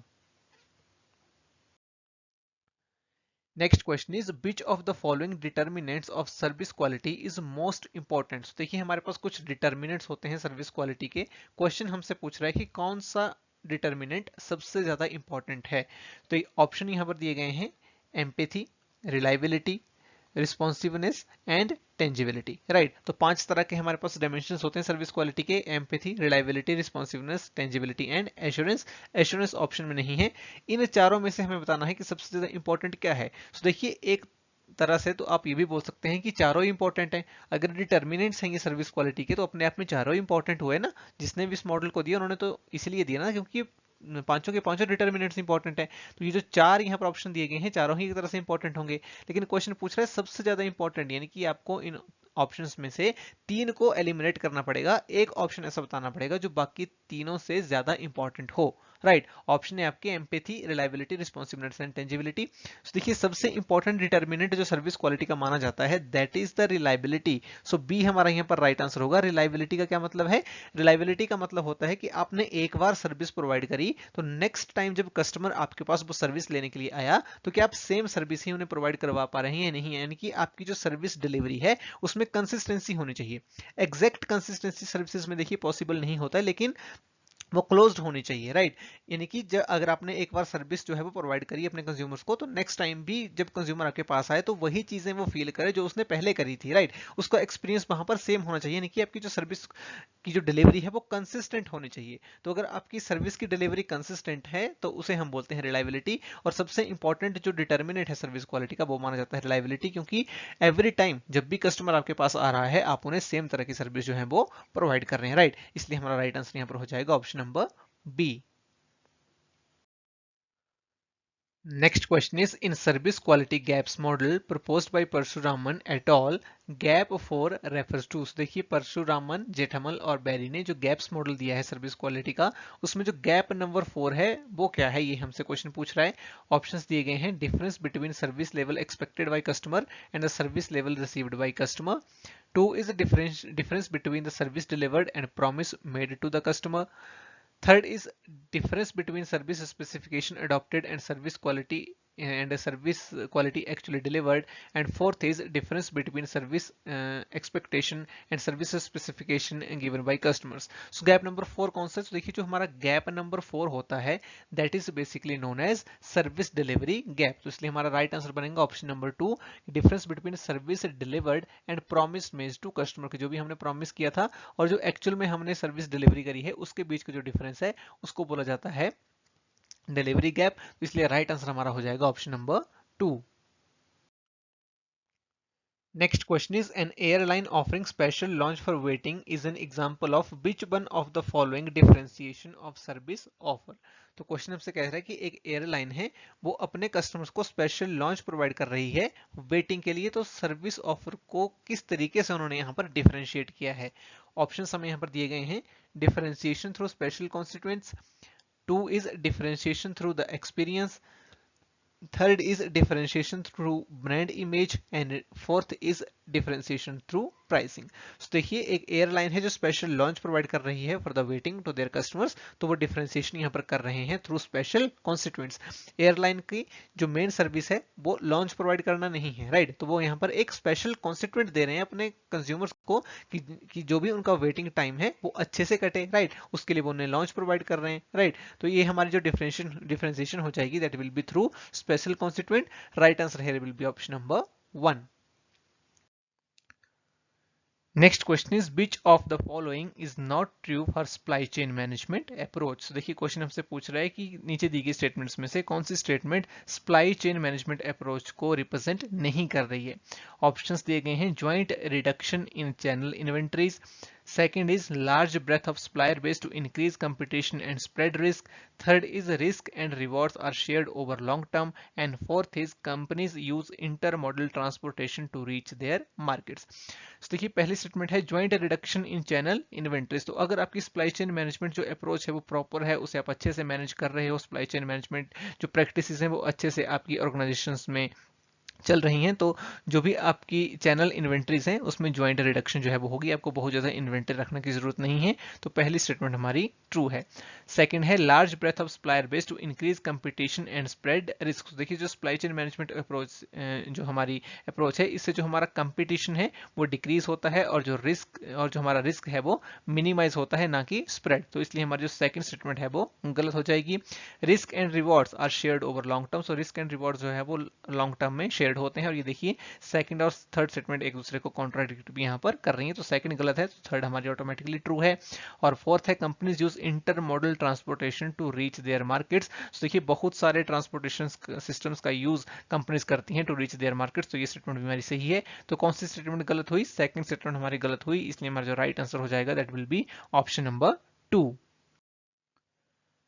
Next question is which of the following represents traditional logistics management approach. देखिए क्वेश्चन हमसे पूछ रहा है कि कौन सी statements traditional logistics management approach को रिप्रेजेंट करती हैं। तो देखिए हमने कंसेप्ट पढ़ा था ट्रेडिशनल मार्केटिंग और modern marketing. So traditional marketing और मॉडर्न मार्केटिंग में क्या डिफरेंस है, अगर ये डिफरेंस आपको क्लियर है तो ये जो आपका क्वेश्चन है ये सॉल्व यहाँ पर हो जाएगा। तो देखिए बोला गया है इंडिपेंडेंट इन्वेंटरी मैनेजमेंट ऑफर्स। सो बिल्कुल ट्रेडिशनल लॉजिस्टिक्स मैनेजमेंट अप्रोच में इंडिपेंडेंट इन्वेंटरी मैनेजमेंट एफर्ट्स होते थे। जो हमारी मॉडर्न मैनेजमेंट है उसमें क्या होते हैं, जो भी हमारे एफर्ट्स होते हैं वो इंटीग्रेटेड होते हैं, ना कि इंडिपेंडेंट, राइट। तो इसलिए हमारा जो फर्स्ट पॉइंट है इंडिपेंडेंट इन्वेंटरी मैनेजमेंट एफर्ट्स, ये हमारे ट्रेडिशनल लॉजिस्टिक्स मैनेजमेंट अप्रोच को रिप्रेजेंट कर रहा है। नेक्स्ट है मिनिमाइज फर्म कॉस्ट। तो ट्रेडिशनल मार्केटिंग में हमने क्या पढ़ा था कि फर्म को कैसे प्रॉफिट कमाना है, फर्म प्रॉफिट तभी कमा पाएगी जब उसकी कॉस्ट कम आएगी और वो ज्यादा से ज्यादा प्रोडक्ट्स को प्रोड्यूस करेगी। तो yes, statement B is also representing the logistics management approach, traditional logistics management approach.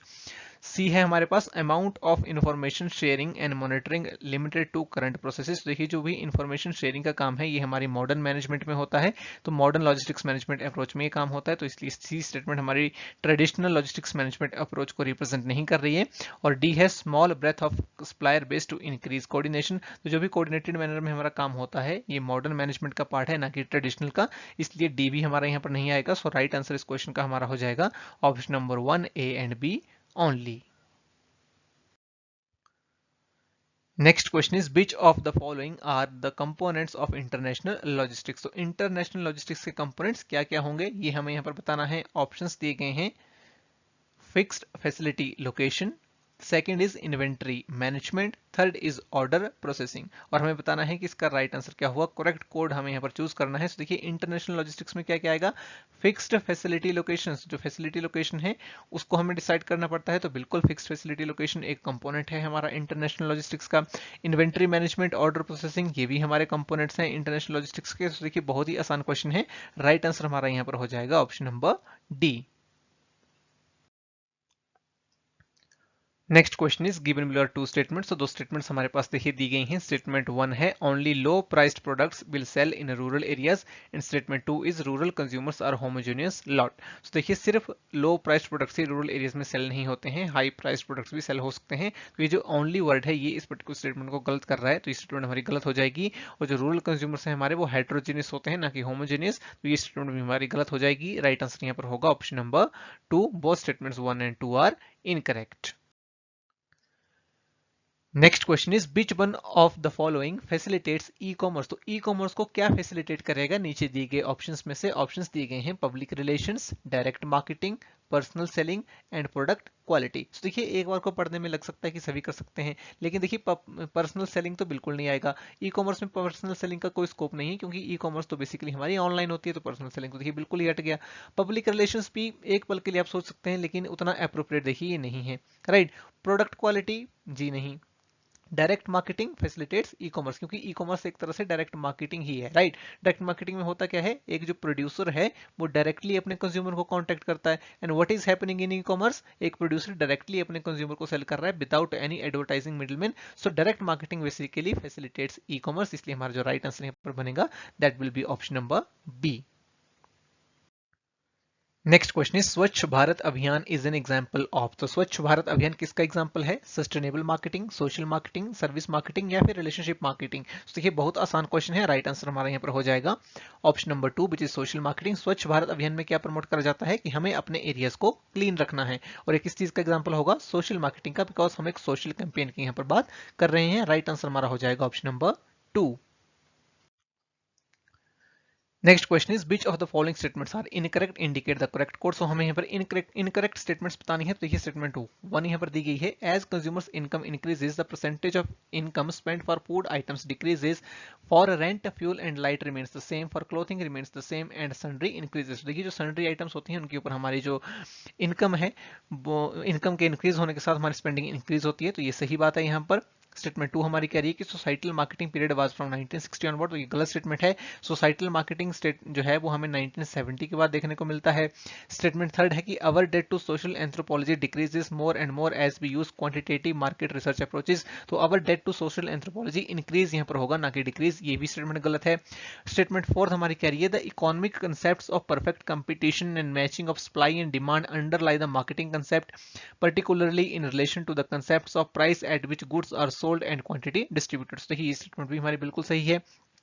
Marketing concept क्या है, मार्केटिंग कंसेप्ट कहता है कि जो भी कंज्यूमर की नीड्स हैं और जो भी कंज्यूमर की वांट्स हैं आप उनको रिकॉग्नाइज करो और उसके हिसाब से अपने प्रोडक्ट्स और सर्विसेज को तैयार करो। जब हम कंज्यूमर्स की नीड्स एंड वांट्स के हिसाब से प्रोडक्ट्स को बनाएंगे तो ऑब्वियस सी बात है जो भी सप्लाई है वो डिमांड को मैच कर जाएगी। राइट, क्योंकि हमने डिमांड के अकॉर्डिंग ही सप्लाई प्रोवाइड करी है, तो बिल्कुल सही ये बात है। राइट, इसलिए हमारा जो राइट आंसर होगा that will be option number B. लेकिन देखिए स्टेटमेंट वन पे मैं यहाँ पर बात करना चाहूंगा। स्टेटमेंट वन में देखिए कहा गया है कि जैसे कि कंज्यूमर की इनकम इंक्रीज होती है उसकी जो परसेंटेज ऑफ इनकम है फूड आइटम्स के ऊपर वो डिक्रीज हो जाती है, जो भी वो इनकम स्पेंड करता है। तो देखिए थोड़ी सी ये एम्बिग्यूटी है स्टेटमेंट है, सन्ड्री आइटम्स पे तो स्पेंडिंग देखिए इंक्रीज होती ही है, लेकिन कई बार होता क्या है, देखिए जब भी कंज्यूमर की इनकम इंक्रीज होती है तो कंज्यूमर की फूड आइटम्स के ऊपर भी जो स्पेंडिंग है वो इंक्रीज हो जाती है। कई बार होता है कि पहले एक कंज्यूमर कम क्वालिटी का खाना खा रहा था, वो अच्छी क्वालिटी का खाना खाना चाहता है, तो समटाइम्स हैपेंस कि जो फूड आइटम्स हैं उसके ऊपर भी स्पेंडिंग इंक्रीज होती है। तो थोड़ी सी एम्बिग्यूटी मुझे यहाँ पर स्टेटमेंट वन में लग रही है, मेरे अकॉर्डिंग यहाँ पर स्टेटमेंट वन में एम्बिग्यूटी कहीं ना कहीं है। राइट, सनराइज के ऊपर इंक्रीज होती है ये बिल्कुल सही बात है, लेकिन कई बार हम देखते हैं कि फूड आइटम्स पे भी इंक्रीज हो ही जाती है जब भी कंज्यूमर की इनकम इंक्रीज होती है। राइट, तो लेकिन हमारे पास ऐसा कोई ऑप्शन नहीं है यहाँ पर जहां पर ये बोला जा रहा हो कि statement one two and three incorrect है। राइट, और स्टेटमेंट टू एंड थ्री ये 100% हमारी इनकरेक्ट है, तो इनके साथ तो हमें जाना ही पड़ेगा, तो इसलिए हमारा राइट आंसर यहाँ पर बनेगा option number B. Next question is to generate and facilitate any exchange intended to satisfy human needs or wants such that the satisfaction of these wants occur with minimal detrimental impact on the natural environment is known as। तो देखिए question हमसे पूछ रहा है कि एक ऐसी exchange को फैसिलिटेट करना जो ह्यूमन नीड्स एंड वांट्स को फैसिलिटेट कर रही हो और उनका नेचुरल एनवायरनमेंट के ऊपर मिनिमल डेट्रीमेंटल इंपैक्ट हो, तो उसको हम क्या बोलेंगे? Aggressive marketing, operating marketing, green marketing, या फिर ऑल ऑफ द अबव। तो देखिए बहुत ही आसान क्वेश्चन है, राइट आंसर हमारा ऑप्शन नंबर सी हो जाएगा, which is green marketing. So green marketing में ऐसी मार्केटिंग प्रैक्टिसेस को फॉलो करा जाता है जो एनवायरमेंट को जो एनवायरमेंट के लिए हार्मफुल ना हो। ग्रीन मार्केटिंग एक ब्रॉडर टर्म है जिसमें जो प्रोडक्ट्स हैं, ग्रीन प्रोडक्ट्स हैं, वो सब तो आते ही हैं, साथ में ग्रीन मार्केटिंग में बात करी जाती है कि कोई भी कंपनी अपनी मार्केटिंग एक्टिविटीज को इस तरह से परफॉर्म करेगी कि उसका जो एनवायरमेंटल इंपैक्ट है वो कम से कम हो, राइट, एनवायरमेंट को कम से कम नुकसान हो, और इसको हम बोलते हैं ग्रीन मार्केटिंग। इसलिए हमारा राइट आंसर यहाँ पर हो जाएगा option number C. Next question हमारा मैच द फॉलोइंग टाइप का क्वेश्चन है। हमें यहाँ पर लिस्ट 1 और लिस्ट 2 दी हुई है। लिस्ट 1 में ये जो आपको कंपोनेंट्स यहाँ पर दिख रहे हैं, ये ब्रांड एसेट वैल्यूएटर मॉडल के कंपोनेंट्स हैं। Differentiation, esteem, relevance and knowledge, आपको इनको यहाँ पर इनकी करेक्ट डेफिनेशन के साथ मैच करना है। तो लिस्ट 2 में ये जो डेफिनेशन यहाँ पर दी गई हैं, एक्सप्लेनेशन दी गई हैं, इनको यहाँ पर हम 1 बाय 1 पढ़ते हैं। तो देखिए सबसे पहले लिखा गया है how familiar and intimate consumer are with the brand, कि एक कंज्यूमर ब्रांड के साथ कितना फेमिलियर और इंटीमेट है, तो इसको हम बोलेंगे ब्रांड की नॉलेज, की कंज्यूमर के पास ब्रांड की नॉलेज है। ठीक है, नेक्स्ट यहां पर दिया गया है the degree to which a brand is seen as different from other, तो बहुत आसान है मैच करना। डिफरेंशिएशन, कि जब एक पर्टिकुलर कंज्यूमर ब्रांड को दूसरों से डिफरेंशिएट कर पा रहा है तो उसको हम क्या बोलेंगे? Brand differentiation. थर्ड दिया गया है how well the brand is regarded and respected, कि एक ब्रांड को कितना रिगार्ड किया जाता है, कितना कंज्यूमर द्वारा रिस्पेक्ट किया जाता है, तो इसको हम बोलेंगे esteem. And the breadth of a brand's appeal, की एक ब्रांड की जो अपील है उसकी ब्रेथ कितनी है, तो इसको हम बोलेंगे रेलिवेंस। तो राइट आंसर हमारा जो है बनेगा that will be option number 2। Right match हमारा हो जाएगा ए के साथ 2, बी के साथ 3, सी के साथ 4 और डी के साथ 1। Right answer will be option number B. Next question is consider the following statements, हमें यहाँ पर कुछ स्टेटमेंट्स दी गई हैं, इन स्टेटमेंट्स को पढ़ के हमें बताना है कि कौन सा हमारा जो ऑप्शन है यहाँ पर वो करेक्ट होगा। तो पढ़ते हैं 1 बाय 1 इन सभी स्टेटमेंट्स को। पहली स्टेटमेंट यहाँ पर हमारी कह रही है brand equity is a function of brand awareness and brand preference. तो देखिए ब्रांड इक्विटी क्या होती है? ब्रांड इक्विटी एक ब्रांड की वर्थ होती है, कि कंज्यूमर के माइंड में किस तरह की वर्थ है एक ब्रांड की, उसको हम ब्रांड इक्विटी बोलते हैं। अगर एक ब्रांड को बहुत ज्यादा रिगार्ड एक कंज्यूमर करता है तो उसको हम बोल सकते हैं कि जो ब्रांड इक्विटी है वो पॉजिटिव है, राइट। लेकिन जो ब्रांड इक्विटी है ये ब्रांड अवेयरनेस और ब्रांड प्रेफरेंस का फंक्शन नहीं है, इसलिए ये स्टेटमेंट हमारी गलत हो जाएगी। सेकंड स्टेटमेंट है हमारी product lines tend to shorten over time. तो देखिए ये स्टेटमेंट भी गलत है। एक कंपनी की जो प्रोडक्ट लाइंस होती हैं वो over the period of time बढ़ती हैं, ना कि वो घटती हैं। कह रहे हैं कि शॉर्टन हो जाती है, शॉर्टन नहीं हो जाती है, वो काफी ज्यादा लेंदी हो जाती है। जैसे जैसे कंपनी काम करती रहती है, आगे बढ़ती रहती है, उसका मार्केट शेयर इंप्रूव होता रहता है, नए नए कस्टमर बनते रहते हैं, तो जो प्रोडक्ट लाइंस होती हैं वो लेंदी होती जाती हैं, ना कि शॉर्टन, राइट। इसलिए सेकंड स्टेटमेंट हमारी गलत होगी। थर्ड स्टेटमेंट है standards of weights and measures packaged commodities rules 1977 provide for the labelling rules relating to packaged commodity. तो बिल्कुल सही ये स्टेटमेंट है। जो पैकेज कमोडिटी है उनके कुछ रूल्स यहाँ पर बनाए गए हैं। ये लॉ है the standards of weights and measures packaged commodity rules 1977, और ये रेगुलेट करते हैं पैकेज्ड कमोडिटीज को। तो बिल्कुल सही स्टेटमेंट है। और फोर्थ स्टेटमेंट हमारी कह रही है AIDA model is relevant to advertising as well as physical distribution. तो देखिए एडा मॉडल क्या है? एडा मॉडल हम पढ़ते हैं एडवर्टाइजिंग में। ए से हमारा क्या हो जाता है? Awareness, interest, desire and action. जो एडा मॉडल है ये एडवर्टाइजिंग के लिए तो रेलिवेंट है, लेकिन ये फिजिकल डिस्ट्रीब्यूशन के लिए रेलिवेंट नहीं है, इसलिए हमारी फोर्थ स्टेटमेंट भी यहाँ पर गलत हो जाएगी। राइट आंसर हमारे यहाँ पर बनेगा option number we, which is only 3 is true. सिर्फ हमारी थर्ड स्टेटमेंट यहाँ पर ट्रू है, बाकी तीनों ही गलत है। नेक्स्ट हमारा मैच द फॉलोइंग टाइप का क्वेश्चन है। ब्रांड के कुछ कंसेप्ट यहाँ पर दिए गए हैं, हमें उनके मीनिंग के साथ उन्हें मैच करना है। कंसेप्ट में हमारे पास है brand image, brand feelings, brand position and brand salience. तो देखिए मीनिंग में सबसे पहले पढ़ते हैं, दिया गया है customers emotional response and reaction with respect to brand. So customer का जो इमोशनल रिस्पॉन्स होता है विद रिस्पेक्ट टू ब्रांड, इसको हम बोलेंगे ब्रांड फीलिंग, राइट। तो इमोशन के साथ फीलिंग अच्छे से मैच यहाँ पर हो जाएगा। Next is image of the brand in the customer's mind meeting their social and psychological needs. This is known as brand image.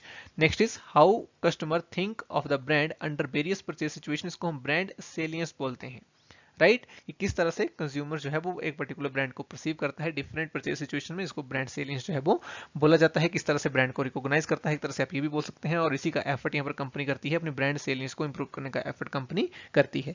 Next है deliberate attempt on the part of marketer of the brand to create a unique position in the mind of customers. तो इसके साथ हम match करेंगे brand position को, एक अपनी position create करने की कोशिश यहाँ पर मार्केटर करता है, और ये डेलिबरेट अटेम्प्ट होता है जिसमें एक मार्केटर चाहता है कि उसकी एक यूनिक पोजीशन कस्टमर के माइंड में क्रिएट हो जाए, तो इसको हम बोलते हैं ब्रांड पोजीशनिंग। सो राइट आंसर देखिए हमारे यहाँ पर हो जाएगा ऑप्शन नंबर 3। नेक्स्ट हमारा मैच द फॉलोइंग टाइप का क्वेश्चन है। हमें ब्रांड पर्सनैलिटी के डायमेंशंस दिए गए हैं, उनके कंपोनेंट्स के साथ हमें यहाँ पर उन्हें मैच करना है। तो देखिए सबसे पहले दिया गया है सिंसियरिटी। तो सिंसियरिटी को हम किससे मैच करेंगे? सिंसियरिटी का मतलब होता है something which is down to earth, cheerful and wholesome. ठीक है। एक्साइटमेंट को हम मैच करेंगे spirited, imaginative and up to date. Competence is reliable, intelligent and successful. This is competence. Sophistication is upper class and charming, and ruggedness is outdoor and tough. Ruggedness का basically मतलब होता है tough, right, कठोर। तो इसलिए हमारा right answer यहाँ पर बन जाएगा ऑप्शन नंबर सी। सो देखिए एकर का जो ब्रांड इक्विटी का मॉडल है वहां पर ये ब्रांड पर्सनैलिटीज दी गई हैं, सिंसियरिटी, एक्साइटमेंट, कॉम्पिटेंस, स्पोस्टिकेशन एंड रजनेस। ठीक है। तो ये इनके फर्दर कंपोनेंट्स हैं, यहां से आप इनको पढ़ सकते हैं। मैच हम करेंगे, right answer option number C आपका निकल आएगा। Next is assertion reason question. Assertion हमारी कह रही है कि एवरी प्रोडक्ट और service should be branded otherwise they will be treated as commodity. So बिल्कुल सही बात है। अगर एक प्रोडक्ट और सर्विस को ब्रांडेड नहीं करा जाएगा तो उसे सिर्फ एक कमोडिटी ही समझा जाता है, इसलिए उसको ब्रांडेड किया जाना चाहिए। बिल्कुल सही स्टेटमेंट है। और रीजन कह रहा है कि इफ द प्रोडक्ट और service is branded then it always commands a higher price. तो ये स्टेटमेंट हमारी गलत हो जाएगी। अगर एक पर्टिकुलर प्रोडक्ट और सर्विस को आप ब्रांडेड करोगे तो उसका हायर प्राइस चार्ज करा जा सकता है, इतना सही है, लेकिन क्या हमेशा वो हायर प्राइस कमांड करेगी? जी नहीं। तो ये ऑलवेज जो स्टेटमेंट है इसका भी एक्सट्रीम वर्ड यहाँ पर यूज है, तो इसलिए स्टेटमेंट हमारी गलत हो जाएगी। Right answer will be option number 3, A is correct and R is incorrect. और एग्जाम्स में आपको इस तरह के एक्सट्रीम वर्ड्स का ध्यान देना है। ये ऑलवेज वाली जो स्टेटमेंट्स होती हैं इनको काफी ध्यान से पढ़ना है। यहाँ पर देखिए बोला जा रहा है कि अगर प्रोडक्ट और सर्विस को ब्रांडेड कर दोगे तो हमेशा ही उसका हायर प्राइस होगा, तो ऐसा नहीं है, कम भी हो सकता है, राइट। हमेशा नहीं होगा, ऑलवेज नहीं होगा, इसलिए right answer will be option number 3। Next again is assertion reason type question. Assertion हमारी कह रही है luxury brands command price premiums and do not have a strong lifestyle components. देखिए जो लग्जरी ब्रांड्स होती हैं इनका प्रीमियम प्राइस होता है और एक स्ट्रॉन्ग लाइफस्टाइल कंपोनेंट इनमें होता है, तभी तो ये लग्जरी ब्रांड्स हैं। अगर एक स्ट्रॉन्ग लाइफस्टाइल कंपोनेंट होगा नहीं तो ये लग्जरी ब्रांड्स कैसे होंगे? तो क्वेश्चन कह रहा है कि do not have a strong lifestyle component, तो हमारी असर्शन गलत हो जाएगी।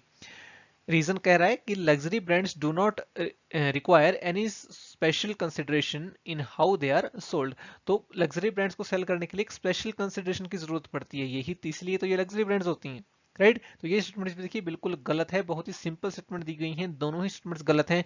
राइट आंसर हमारा हो जाएगा option number D, both assertion and reason are incorrect. Next question is branding seeks. तो ब्रांडिंग क्या सीख करती है, यानी कि क्वेश्चन हमसे पूछना चाह रहा है कि ब्रांडिंग किस लिए करी जाती है। ऑप्शंस हैं to differentiate the product, B is to charge differential price, C is to sell the product in different countries and D is to give attractive name to a product. तो देखिए अगर आप इन चारों ऑप्शंस को पढ़ेंगे तो ये चारों ही आपको पहली बार जब आप इनको पढ़ेंगे तो आपको चारों ही ब्रांडिंग के कहीं ना कहीं पर्पस नजर आएंगे कि ब्रांडिंग का यूज हम डिफरेंशिएशन के लिए भी कर सकते हैं, डिफरेंट प्राइस चार्ज करने के लिए भी कर सकते हैं, डिफरेंट कंट्रीज में प्रोडक्ट को सेल करने के लिए भी हो सकता है, पॉसिबल है, और एक अट्रैक्टिव नेम देने के लिए भी ब्रांडिंग करी जा सकती है। लेकिन इस क्वेश्चन में आपको लगाना तो ऑप्शन एक ही है, एक ही आपको करेक्ट आंसर होगा, तो आपको मोस्ट अप्रोप्रिएट आंसर यहाँ पे लगाना है। सो ब्रांडिंग का मेन पर्पस क्या होता है? मेन पर्पस होता है कि जो दूसरे ब्रांड्स हैं उनसे हम अपनी ब्रांड को डिफरेंशिएट कर पाए, ये मेन पर्पस होता है ब्रांडिंग का। बाकी देखिए ये भी कहीं ना कहीं ब्रांडिंग के पर्पस हो जाएंगे, लेकिन जो मेन पर्पस है ब्रांडिंग का वो क्या है कि हम अपने प्रोडक्ट को दूसरे जो प्रोडक्ट्स हैं उनसे डिफरेंशिएट कर पाए, इसलिए हमारा यहाँ पर राइट आंसर होगा option number 1, branding seeks to differentiate the product. Right answer will be option number A. Next question हमारा असर्शन रीजन का सवाल है। हमें असर्शन दी गई है और रीजनिंग उसकी दी गई है। तो असर्शन में कहा गया है the global managers must develop systems and policies that address floor price, ceiling price and optimum price. कि जो हमारे ग्लोबल मैनेजर्स हैं उन्हें ऐसे सिस्टम्स और पॉलिसीज डेवलप करनी चाहिए जो floor price, ceiling price as well as optimum price को एड्रेस करें। तो देखिए यहाँ पर फ्लोर प्राइस क्या होता है? फ्लोर प्राइस यानी कि ऐसा प्राइस जिसके नीचे हम अपने प्रोडक्ट को सेल नहीं करेंगे, सीलिंग प्राइस वो प्राइस जिसके ऊपर हम प्रोडक्ट्स को सेल नहीं करेंगे, और ऑप्टिमम प्राइस वो प्राइस हो सकता है जो हमारी कंपनी के लिए एप्रोप्रिएट होगा, उसको ऑप्टिमम प्राइस बोला जाता है, राइट। ये कहीं ना कहीं फ्लोर प्राइस और सीलिंग प्राइस के बीच में आता है, राइट। तो क्वेश्चन कह रहा है कि जो ग्लोबल मैनेजर्स हैं उन्हें ऐसे सिस्टम्स और पॉलिसीज डेवलप करनी है कि उनका फ्लोर प्राइस, सीलिंग प्राइस और ऑप्टिमम प्राइस जो है वो तीनों ही एड्रेस होने चाहिए। तो बिल्कुल सही बात है, असर्शन हमारी बिल्कुल सही है। और इसकी रीजनिंग दी गई है कि the global managers must be in line with global opportunities and constraints, right. तो देखिए रीजन हमारा कह रहा है कि जो ग्लोबल मैनेजर्स हैं उन्हें ग्लोबल अपॉर्चुनिटीज और ग्लोबल कॉन्स्टेंट्स के बारे में अवेयर होना चाहिए। They must be in line with the opportunities and constants. तो हमारा रीजन भी यहाँ पर बिल्कुल सही है और रीजन यहाँ पर करेक्टली एक्सप्लेन कर रहा है असर्शन को, इसलिए राइट आंसर हमारे यहाँ पर बनेगा option number C, both A and R are correct and R is the right explanation of A. Next हमारा मैच द फॉलोइंग टाइप का क्वेश्चन है। हमें यहाँ पर लिस्ट 1 दी गई है, लिस्ट 2 दी गई है और हमें इन्हें मैच करना है with respect to international market entry. So यहाँ पर देखिए लिस्ट 1 में दिया गया है assembly, acquisition, export house and commission agent, और दूसरी तरफ दिया गया है export, indirect export, contractual entry, direct investment. तो ये देखिए हमारे वेज हैं to enter into the foreign market और उनके तरीके दूसरी साइड दिए गए हैं। तो एक्सपोर्ट के साथ हम क्या मैच करेंगे, एक्सपोर्ट के साथ हम मैच करेंगे एक्सपोर्ट हाउस को, very simple, right. Indirect export हम कैसे करते हैं, इनडायरेक्ट एक्सपोर्ट होता है with the help of agents, तो कमीशन एजेंट के साथ मैच होगा इनडायरेक्ट एक्सपोर्ट। कॉन्ट्रेक्चुअल एंट्री, तो उसके लिए जो है वो असेंबली क्रिएट करी जाती है, सो ए के साथ मैच करेंगे थर्ड को। और डायरेक्ट इन्वेस्ट एक्विजिशन, जब आप किसी कंपनी का एक्विजिशन करते हैं फॉरेन मार्केट में, इंटरनेशनल मार्केट में, तो उसके लिए आप डायरेक्ट इन्वेस्टमेंट करते हैं, आपको डायरेक्ट इन्वेस्टमेंट करनी पड़ती है, तो एक्विजिशन के साथ हम मैच करेंगे फोर्थ को, इसलिए हमारा जो राइट आंसर यहाँ पर बनेगा that will be option number ए।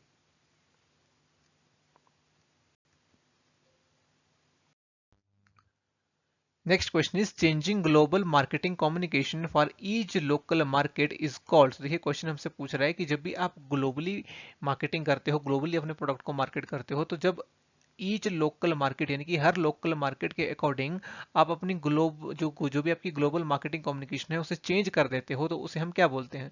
इसका देखिए मतलब है, मान लो आप यूएस में अपना प्रोडक्ट बेच रहे हो, तो यूएस का जो मार्केट है उसके हिसाब से आप अपने कम्युनिकेशन को चेंज कर दोगे। अगर यूके में आप अपना प्रोडक्ट सेल कर रहे हो तो यूके के अकॉर्डिंग आप कम्युनिकेट करोगे। अगर अफ्रीका में आप अपना प्रोडक्ट सेल कर रहे हो तो अफ्रीका के अकॉर्डिंग आप कम्युनिकेट करोगे, राइट। तो उसको हम क्या बोलते हैं, international marketing, communication linkage, communication adaptation या फिर इंटरनेशनल डील। तो देखिए इस क्वेश्चन का हमारा राइट आंसर बनेगा option number C, which is communication adaptation. इसका यही मतलब है कि जो भी लोकल मार्केट होगा जिसमें हम ऑपरेट करेंगे, उस लोकल मार्केट के अकॉर्डिंग जो भी हमारी कम्युनिकेशन होगी वो चेंज हो जाएगी, तो उसको बोला जाता है कम्युनिकेशन एडेप्शन स्ट्रेटजी। हमारी इंटरनेशनल प्रोडक्ट की स्ट्रेटजीज होती है, इंटरनेशनल प्रोडक्ट डिसीजन से ये रिलेटेड होता है। सो कम्युनिकेशन एडेप्शन हमारे यहाँ पर आंसर होगा, right answer will be option number C. Next question is how to enter in the global market arrange serially. So एक ग्लोबल मार्केट में कैसे एंटर करा जाता है, क्या क्या उसके स्टेप्स होते हैं, उन्हें हमें यहाँ पर सीरियली लगाना है। स्टेप्स हमारे पास दिए गए हैं, ए में दिए गए हैं deciding whether to go abroad, B is deciding on marketing organisation, C is deciding how to enter the market, D is deciding on marketing programme and E is deciding in which market to enter. तो सबसे पहले क्या आएगा, सबसे पहले हमें decide करना है कि वेदर टू गो अब्रॉड और नॉट। देखिए सबसे पहले तो हमें ये पता होना चाहिए कि हमें बाहर यानी कि अब्रॉड जाना है या नहीं जाना है, इंटरनेशनल मार्केट में एंटर करना है या नहीं करना है, ये हमें डिसाइड करना पड़ेगा। तो सबसे पहले हमारा आ जाएगा ए। नेक्स्ट हमारा स्टेप होगा deciding in which market to enter. फिर हम डिसाइड करेंगे कि कौन से मार्केट में हमें एंटर करना है। हमने डिसाइड कर लिया कि हाँ हमें ग्लोबली जाना है, ग्लोबल मार्केट में एंटर करना है, तो कौन से मार्केट में हमें एंटर करना है ये हम डिसाइड करेंगे। कौन से मार्केट में हमें एंटर करना है ये हमने डिसाइड कर लिया, then we will decide how to enter the market. एक मार्केट में हमें एंटर कैसे करना है, हमारी जो स्ट्रेटजी है वो क्या होगी। सो वो स्ट्रेटजी हम यहाँ पर देखेंगे कि how to enter the market. जब हमने डिसाइड कर लिया कि हमें मार्केट में एंटर कैसे करना है, then we will decide our marketing programme. जो भी हमारा मार्केटिंग प्रोग्राम होगा उसको डिजाइन करा जाएगा। सो नेक्स्ट हमारा डी आ जाएगा और लास्ट आएगा डिसाइडिंग ऑन मार्केटिंग ऑर्गेनाइजेशन, की जो भी हमने मार्केटिंग प्रोग्राम बनाया है उसको इंप्लीमेंट करने के लिए हमें उसको ऑर्गेनाइज करना पड़ेगा। So we will decide on marketing organisation. So हमारा लास्ट स्टेप यहाँ पर होगा बी। सो हमारी करेक्ट सीक्वेंस हो गई ए, E, C, D and B, which will be option number C. So right answer हमारे यहाँ पर हो जाएगा ऑप्शन नंबर C.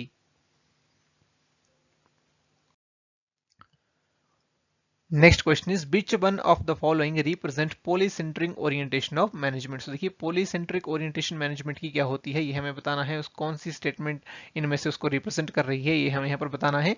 तो पहली स्टेटमेंट है each host country is unique, B is home country is superior, C is C similarity and differences in markets and countries, and D is C similarity and differences in world region. So देखिए इस question का हमारा right answer हो जाएगा option number A, which is each host country is unique.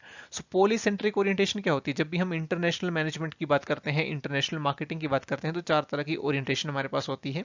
Right, ethnocentric, polycentric, regiocentric and geocentric, right. So polycentric जो orientation होती है, इसमें जो भी कंपनी होती है वो जो भी उनकी स्ट्रैटेजीज होती हैं, मार्केटिंग स्ट्रैटेजीज होती हैं, जो भी मैनेजमेंट स्ट्रैटेजीज होती हैं, उसमें जो भी उनकी होस्ट कंट्री होती है, यानी कि जिसमें उन्हें ऑपरेट करना होता है, वो उसको सुपीरियर मानती है। सुपीरियर मानने का यहाँ पर मतलब है उसको उसको वो यूनिक मानती है और उसी के हिसाब से अपनी स्ट्रैटेजीज को बनाती है। एथनोसेंट्रिक जो हमारी स्ट्रैटेजी होती है, एथनोसेंट्रिक में होता है कि जो भी होम कंट्री है, होम कंट्री में जो हमारी स्ट्रेटजी है उसी के अकॉर्डिंग हम होस्ट कंट्री में जाएंगे, यानी कि हम यहाँ पर मान के चल रहे हैं कि जो होम कंट्री के लिए अप्रोप्रिएट है वो होस्ट कंट्री के लिए भी अप्रोप्रिएट होगा। लेकिन जो पॉलीसेंट्रिक ओरिएंटेशन है, इसमें हम मान के चलते हैं कि जो होस्ट कंट्री है वो होम कंट्री से अलग है और यहाँ पर हमें अगर बिजनेस करना है तो इनके अकॉर्डिंग ही चलना पड़ेगा, स्ट्रेटजीज इनके अकॉर्डिंग ही बनानी पड़ेगी, क्योंकि ये कंट्री क्या है, ये कंट्री दूसरी से यूनिक है, right. Every host country is unique, ये माना जाता है पॉलीसेंट्रिक ओरिएंटेशन में। इसके अलावा जो हमारी रीजियोसेंट्रिक ओरिएंटेशन है वो सिमिलैरिटीज और डिफरेंसेस को रीजन के हिसाब से बांटती है, और जब हम ग्लोबल डिफरेंसेस को देखते हैं तो वहां पर जियोसेंट्रिक पॉलिसी काम करती है, राइट। और ये जो हमारे पास सेकंड स्टेटमेंट दी गई है, होम कंट्री सुपीरियर, ये हमारी एथनोसेंट्रिक जो स्ट्रेटजी है, एथनोसेंट्रिक जो ओरिएंटेशन है उसको रिप्रेजेंट कर रही है। तो यहाँ पर हमारा राइट आंसर बनेगा ऑप्शन नंबर ए। नेक्स्ट हमारा असर्शन रीजन का सवाल है। तो यहाँ पर असर्शन दी गई है कि international product standardization is least costly in terms of both manufacturing and marketing cost for the companies, so companies should bring uniformity in their marketing mix element. तो देखिए बोला जा रहा है कि जब भी आप इंटरनेशनल मार्केट में जाओगे, वहां पर बिजनेस करोगे और जो भी आपकी इंटरनेशनल प्रोडक्ट स्टैंडर्डाइजेशन होगी वो इन terms of manufacturing and marketing cost least होगी। तो देखिए बिल्कुल सही बात है, वो लीस्ट ही होगी। क्यों लीस्ट होगी? क्योंकि देखिए जो भी आप एक प्रोडक्ट तैयार कर रहे हो, राइट, आपने एक प्रोडक्ट अपनी होम कंट्री में तैयार करा है, राइट। सो बहुत ज्यादा सिग्निफिकेंट चेंजेस आपको उस प्रोडक्ट में नहीं करने पड़ते हैं जब आप किसी फॉरेन कंट्री में जा रहे हो, राइट। मान लो आपने लैपटॉप बनाया, तो लैपटॉप जिस तरह से होम कंट्री में सेल हो रहा है वैसे लगभग वो फॉरेन कंट्री में भी सेल होगा। बहुत ज्यादा सिग्निफिकेंट चेंजेस जो है वो नहीं करने पड़ते हैं। तो जो भी मैन्युफैक्चरिंग और मार्केटिंग की कॉस्ट आएगी वो लीस्ट आएगी। अगर चेंजेस करने भी पड़ेंगे तो बहुत कम चेंजेस जो है वो करने पड़ेंगे। और यही बोला गया है सो दैट जो कंपनीज हैं उन्हें यूनिफॉर्मिटी के ऊपर फोकस करना चाहिए अपने मार्केटिंग मिक्स के एलिमेंट्स में। तो असर्शन हमारी यहाँ पर बिल्कुल सही है। रीजन कह रहा है कि no change in the product itself is required for marketing overseas, but many items may require some adaptation for making them suitable to the foreign markets. देखिए ये स्टेटमेंट भी हमारी बिल्कुल सही है कि जो हमारा मेन प्रोडक्ट होता है उस प्रोडक्ट में कोई बहुत ज्यादा सिग्निफिकेंट चेंजेस आपको नहीं करने पड़ते हैं, लेकिन थोड़े बहुत चेंजेस करने पड़ते हैं सो दैट जो भी फॉरेन मार्केट है उस फॉरेन मार्केट में वो प्रोडक्ट जो है वो सुटेबल लगे, उसके लिए थोड़े बहुत चेंजेस हमें करने पड़ते हैं। तो ये स्टेटमेंट भी बिल्कुल सही है, लेकिन जो हमारा रीजन है ये हमारी असर्शन को करेक्टली एक्सप्लेन नहीं कर रहा है, इसलिए हमारा राइट आंसर बनेगा option number 2। Both assertion and reason are correct and reason is not correct explanation of assertion. Next question is a research technique used particularly in retailing, online and offline, in which consumers are recruited by researchers to act as anonymous buyers in order to evaluate customer satisfaction, service quality and customers' own evaluation of their experiences is known as। देखिए question पूछ रहा है कि वो कौन सी research technique है जिसमें retailing में, चाहिए ऑनलाइन है चाहिए ऑफलाइन है, जो कंज्यूमर्स हैं उनको एक रिसर्चर रिक्रूट करता है। कंज्यूमर्स को क्यों रिक्रूट करा जाता है? सो दैट वो एनोनिमस बायर्स के रूप में एक्ट कर सकें, राइट। और एनोनिमस बायर्स के रूप में जो भी कंज्यूमर्स होते हैं वो एक्ट करते हैं, और वहां पर जो रिसर्चर है फिर वो इवेल्युएट करके देखता है कि कंज्यूमर की सेटिस्फेक्शन का लेवल क्या है, सर्विस क्वालिटी का लेवल, सर्विस क्वालिटी जो है वो क्या है, और कस्टमर्स जो है वो खुद भी इवेल्युएट करता है उनके एक्सपीरियंसेस को, और इससे एक रिसर्चर्स को इनपुट मिलते हैं एक प्रोडक्ट और सर्विस के बारे में। तो इस टेक्निक को क्या बोला जाता है? Consumer jury, projective technique, mystery shopping या फिर सिमेटिक रिसर्च। तो याद रखेंगे इस पर्टिकुलर टेक्निक को मिस्ट्री शॉपिंग कहा जाता है। देखिए नाम से ही आपको क्लियर हो जाएगा किस तरह की शॉपिंग है, कंज्यूमर शॉपिंग कर रहे हैं, किस तरह की शॉपिंग है, मिस्ट्री शॉपिंग है, क्योंकि एनोनिमस बायर्स को यहाँ पर रिक्रूट करा है एक रिसर्चर ने। इसलिए हमारा राइट आंसर यहाँ पर बनेगा option number C. Next question is which fact is true about online marketing. So देखिए कुछ स्टेटमेंट्स हमें दी गई हैं और पूछा गया है कि कौन सा फैक्ट ऑनलाइन मार्केटिंग के बारे में ट्रू है, राइट। तो देखिए पहली स्टेटमेंट यहाँ पर दी गई है, a website which is user friendly. B is a website which is user friendly and regularly updated. Third is a website which is user friendly, regularly updated and make products graphical image available. And option number D is a website which is user friendly, regularly updated, provides products graphical image and products price is competitive. तो देखिए सबसे ज्यादा features आपको कौन से यहाँ पर option में दिख रहे हैं? सबसे ज्यादा फीचर्स हमें दिख रहे हैं ऑप्शन नंबर डी में, इसलिए हमारा राइट आंसर हो जाएगा ऑप्शन नंबर डी। देखिए बाकी स्टेटमेंट भी सही है, यहाँ पर गलत नहीं है, पूछा गया है कि which fact is true about online marketing, लेकिन इन सभी स्टेटमेंट जो फैक्ट्स हैं वो लिमिटेड हैं। सबसे ज्यादा फैक्ट्स हमें देखने को मिल रहे हैं ऑप्शन नंबर डी में, इसलिए हमारा राइट आंसर यहाँ पर ऑप्शन नंबर डी होगा। काफी सिंपल क्वेश्चन है, थोड़ा सा लॉजिक इसमें लगाना है कि सबसे ज्यादा फैक्ट्स कहाँ पे हैं, तो ऑप्शन नंबर डी में है। हालांकि जो हमारे बाकी स्टेटमेंट्स हैं ये भी सही, क्यों, लेकिन क्योंकि सबसे ज्यादा जो फैक्ट्स हैं अबाउट ऑनलाइन मार्केटिंग जो ट्रू हैं वो ऑप्शन नंबर डी में दिए गए हैं, इसलिए हमारा राइट आंसर होगा ऑप्शन नंबर डी। नेक्स्ट हमारा मैच द फॉलोइंग टाइप का क्वेश्चन है। हमें यहाँ पर ई कॉमर्स कंपनीज दी गई हैं और दूसरी तरफ उनकी प्रोडक्ट कैटेगरीज दी हैं। सो देखिए इस तरह के क्वेश्चंस को आप तभी आंसर कर पाएंगे जब आपको स्पेसिफिकली पता है कि ये जो कंपनीज यहाँ पर दी गई हैं ये कौन सी प्रोडक्ट कैटेगरीज में इन्वॉल्व हैं। सो वॉयलर रिटेल ये इन्वॉल्व है ज्वेलरी में, तो ए के साथ हम मैच करेंगे बी को। Lime board is related to fashion and lifestyle, first cry .com is related to kids and baby products, and Pepperfry is related to the furniture and home decor. So right answer हमारे यहाँ पर बनेगा option number C. Next question is the type of marketing that is most recent to emerge. तो किस type की marketing जो है वो मोस्ट रिसेंटली एमर्ज हुई है, ये क्वेश्चन यहाँ पर पूछ रहा है।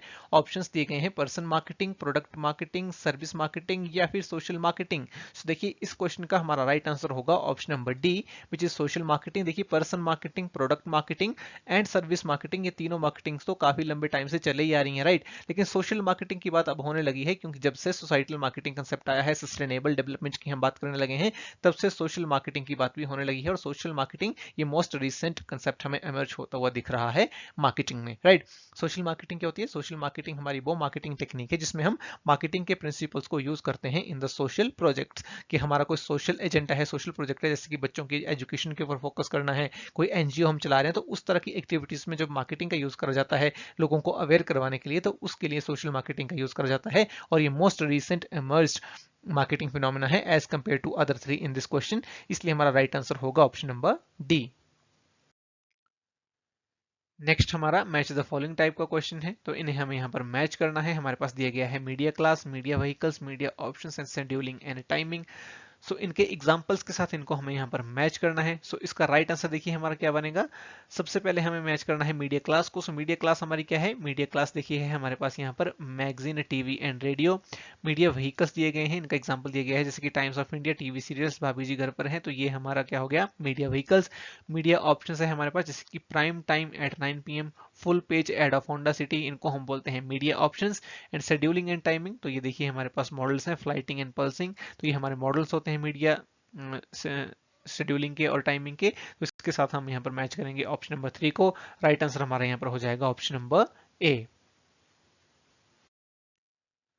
Next question is advertising method in which an advertisement is broadcasted simultaneously on several radio stations and or television channels is known as। So वो कौन सा advertisement method है जिसमें आप अपनी advertisement को broadcast कर रहे हो simultaneously? The important word here is simultaneously, एक साथ several radio channels या फिर television channels के ऊपर आप अपनी advertisement को broadcast कर रहे हो, तो उसको हम क्या बोलेंगे? Blackout, consolidation, roadblock या फिर concerning? Sorry not concerning but cornering. तो इस क्वेश्चन का देखिए जो राइट आंसर है वो हमारा हो जाएगा option number C which is road block. तो आप यहाँ पर कर क्या रहे हो? आप एक तरह से रोड को ब्लॉक कर रहे हो। आप एक एडवर्टाइजमेंट स्ट्रेटजी बना रहे हो जिसमें जो भी रेडियो स्टेशन हैं, बहुत सारे रेडियो स्टेशन के ऊपर एक साथ आपकी एडवर्टाइजमेंट आ रही है।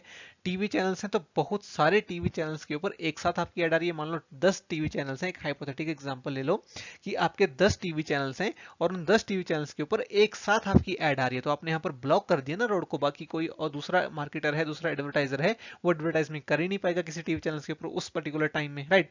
हर चैनल के ऊपर कंज्यूमर कोई भी चैनल लगाएगा, सिर्फ आप ही की एडवर्टाइजमेंट नजर आएगी, तो इसको हम बोलते हैं road block. Right answer will be option number C. Next question is which of the following is not a deciding factor for advertising budget out of given options. तो हम यहाँ पर देखिए 4 ऑप्शंस दिए गए हैं, हमें बताना है कि जब भी हम एडवर्टाइजिंग बजट बनाएंगे तो कौन सा फैक्टर होगा जो डिसाइडिंग फैक्टर नहीं होगा, राइट। सो पढ़ते हैं इन ऑप्शंस को। पहले दिया गया है competitive parity, next is a fixed percentage of turnover, affordability and competitors advertising policy. So एक बार को पढ़ने में आपको लगेंगे कि चारों हो सकते हैं, लेकिन हमें यहाँ पर बताना है कि कौन सा डिसाइडिंग फैक्टर नहीं होगा। मोस्ट एप्रोप्रिएट आंसर का क्या होगा? तो देखिए कंपिटिटिव पैरिटी तो हम चेक करते ही हैं, हमारे पास मेथड भी होता है एक एडवर्टाइजिंग बजट का, राइट, जिसमें कंपिटिटर्स के अकॉर्डिंग ही हम जाते हैं कंपिटिटिव पैरिटी, राइट। जो हमारा टर्नओवर होता है उसका एक फिक्स्ड परसेंटेज भी हम एडवर्टाइजिंग में खर्च करते हैं, तो ये भी एक मेथड है। अफोर्डेबिलिटी के अकॉर्डिंग भी हम जाते हैं, लेकिन हमें कंपटीटर की एडवर्टाइजिंग पॉलिसी जो है वो उसको नहीं देखना है जब भी हम बजट बनाएंगे। कंपिटिटिव पैरिटी तो देखिए ऑलरेडी आ गया, राइट, कि हम कंपटीटर जो है वो कितना स्पेंड कर रहा है वो हम देखते हैं कंपटीटिव पैरिटी में। उसकी ओवरऑल एडवर्टाइजिंग पॉलिसी क्या है वो एक डिसाइडिंग फैक्टर नहीं है हमारे एडवर्टाइजिंग बजट में, वो दूसरे किसी डिसीजन का पार्ट हो सकता है। हम जब एडवर्टाइजिंग का डिसीजन लेंगे, एडवर्टाइजिंग प्लान करेंगे, वहां पर हम कंपटीटर की पॉलिसी को देखेंगे, ना कि बजट बनाते हुए। तो राइट आंसर हमारा यहाँ पर हो जाएगा ऑप्शन नंबर डी। कंपटीटर की जो एडवर्टाइजिंग पॉलिसी है वो एक डिसाइडिंग फैक्टर नहीं होगा एडवर्टाइजिंग बजट बनाने में। ठीक है।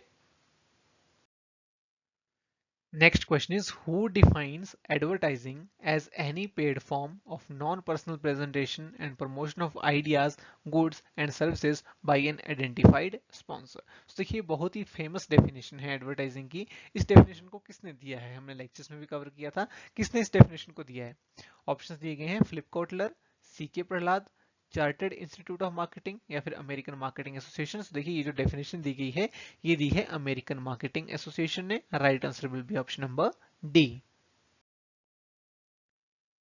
Next question is, in modern marketing which of the following functions of a distribution middleman is gaining maximum importance. तो क्वेश्चन हमसे पूछ रहा है कि आज की डेट में जो हमारी मॉडर्न मार्केटिंग है वहां पर जो डिस्ट्रीब्यूशन मिडलमैन है उनका कौन सा फंक्शन है जो मैक्सिमम इंपॉर्टेंस गेन कर रहा है। तो ऑप्शंस यहाँ पर दिए गए हैं, making persuasive communication, B is price negotiation, C is keeping adequate inventory and D is gathering market information. तो देखिए हैं तो ये चारों ही डिस्ट्रीब्यूशन मिडलमैन के फंक्शन, लेकिन मॉडर्न मार्केटिंग के कंटेक्स्ट में आपको बताना है कि कौन सा फंक्शन है जो मैक्सिमम इंपॉर्टेंस गेन कर रहा है। सो देखो इसका जो हमारा राइट आंसर बनेगा that will be option number D, gathering market information. So modern marketing में सबसे ज्यादा इंपॉर्टेंट क्या हो गया है, इंफॉर्मेशन हो गई है। राइट, कि जितनी ज्यादा इंफॉर्मेशन आपके पास होगी अपने कंज्यूमर्स की उतना अच्छे से ही आप उन्हें प्रोडक्ट एंड सर्विसेज प्रोवाइड कर पाएंगे। सो जो डिस्ट्रीब्यूशन मिडलमैन है उसका सबसे इंपॉर्टेंट फंक्शन जो आज की डेट में है मॉडर्न मार्केटिंग में है वो है मार्केट से इंफॉर्मेशन को गैदर करना, क्योंकि कंज्यूमर का जो टेस्ट है, उनके जो लाइकिंग्स हैं, उनकी जो डिसलाइक्स हैं वो रेगुलर बेसिस के ऊपर चेंज हो रहे हैं। कंज्यूमर का बिहेवियर रेगुलर बेसिस के ऊपर चेंज हो रहा है। बिजनेस एनवायरनमेंट बहुत ज्यादा डायनामिक हो चुका है। सो बहुत ज्यादा इंपॉर्टेंट है कि जो कंपनीज हैं वो इंफॉर्मेशन को रेगुलर बेसिस के ऊपर कलेक्ट करें। राइट, इसलिए आज की डेट में जो डिस्ट्रीब्यूशन मिडलमैन है उसका सबसे इंपॉर्टेंट फंक्शन है वो है मार्केट इंफॉर्मेशन को गैदर करना। इसलिए हमारा राइट आंसर हो जाएगा ऑप्शन नंबर डी। नेक्स्ट हमारा मैच द फॉलोइंग टाइप का क्वेश्चन है। हमें यहाँ पर दो लिस्ट दी हुई हैं, हमें इनको मैच करना है। Post purchase behaviour, personal selling, Everett M Rogers and salesman training. तो देखिए पोस्ट परचेज बिहेवियर रिलेटेड है कॉग्निटिव डिसोनेंस के साथ। इसका मतलब होता है कि कंज्यूमर को एक प्रोडक्ट परचेज करने के बाद लगता है कि कहीं उसने गलती तो नहीं करी है। राइट, इसलिए पोस्ट परचेज बिहेवियर के साथ हम रिलेट करेंगे कॉग्निटिव डिसोनेंस को। पर्सनल सेलिंग के साथ हम एसोसिएट करेंगे एडा को। एडा मॉडल हमारा पर्सनल सेलिंग का मॉडल है। राइट, एवर्ट एम रॉजर्स ने दिया है डिफ्यूजन ऑफ इनोवेशन, और सेल्समैन ट्रेनिंग के साथ हम एसोसिएट करेंगे ACM डबल ई को। अब ACM डबल ई ये चीज है क्या, तो देखिए ACM डबल ई ये एक टेक्निक है जिसके थ्रू सेल्समैन जो होते हैं उनको कंपनीज ट्रेनिंग प्रोवाइड करती हैं। राइट, तो याद रखिएगा ACM डबल ई ये एक सेल्समैन को ट्रेनिंग प्रोवाइड करने की एक टेक्निक है जिसकी फुल फॉर्म होती है aim, content, method, execution and evaluation. Right, तो इसलिए हमारा जो राइट आंसर यहाँ पर बनेगा that will be option number D.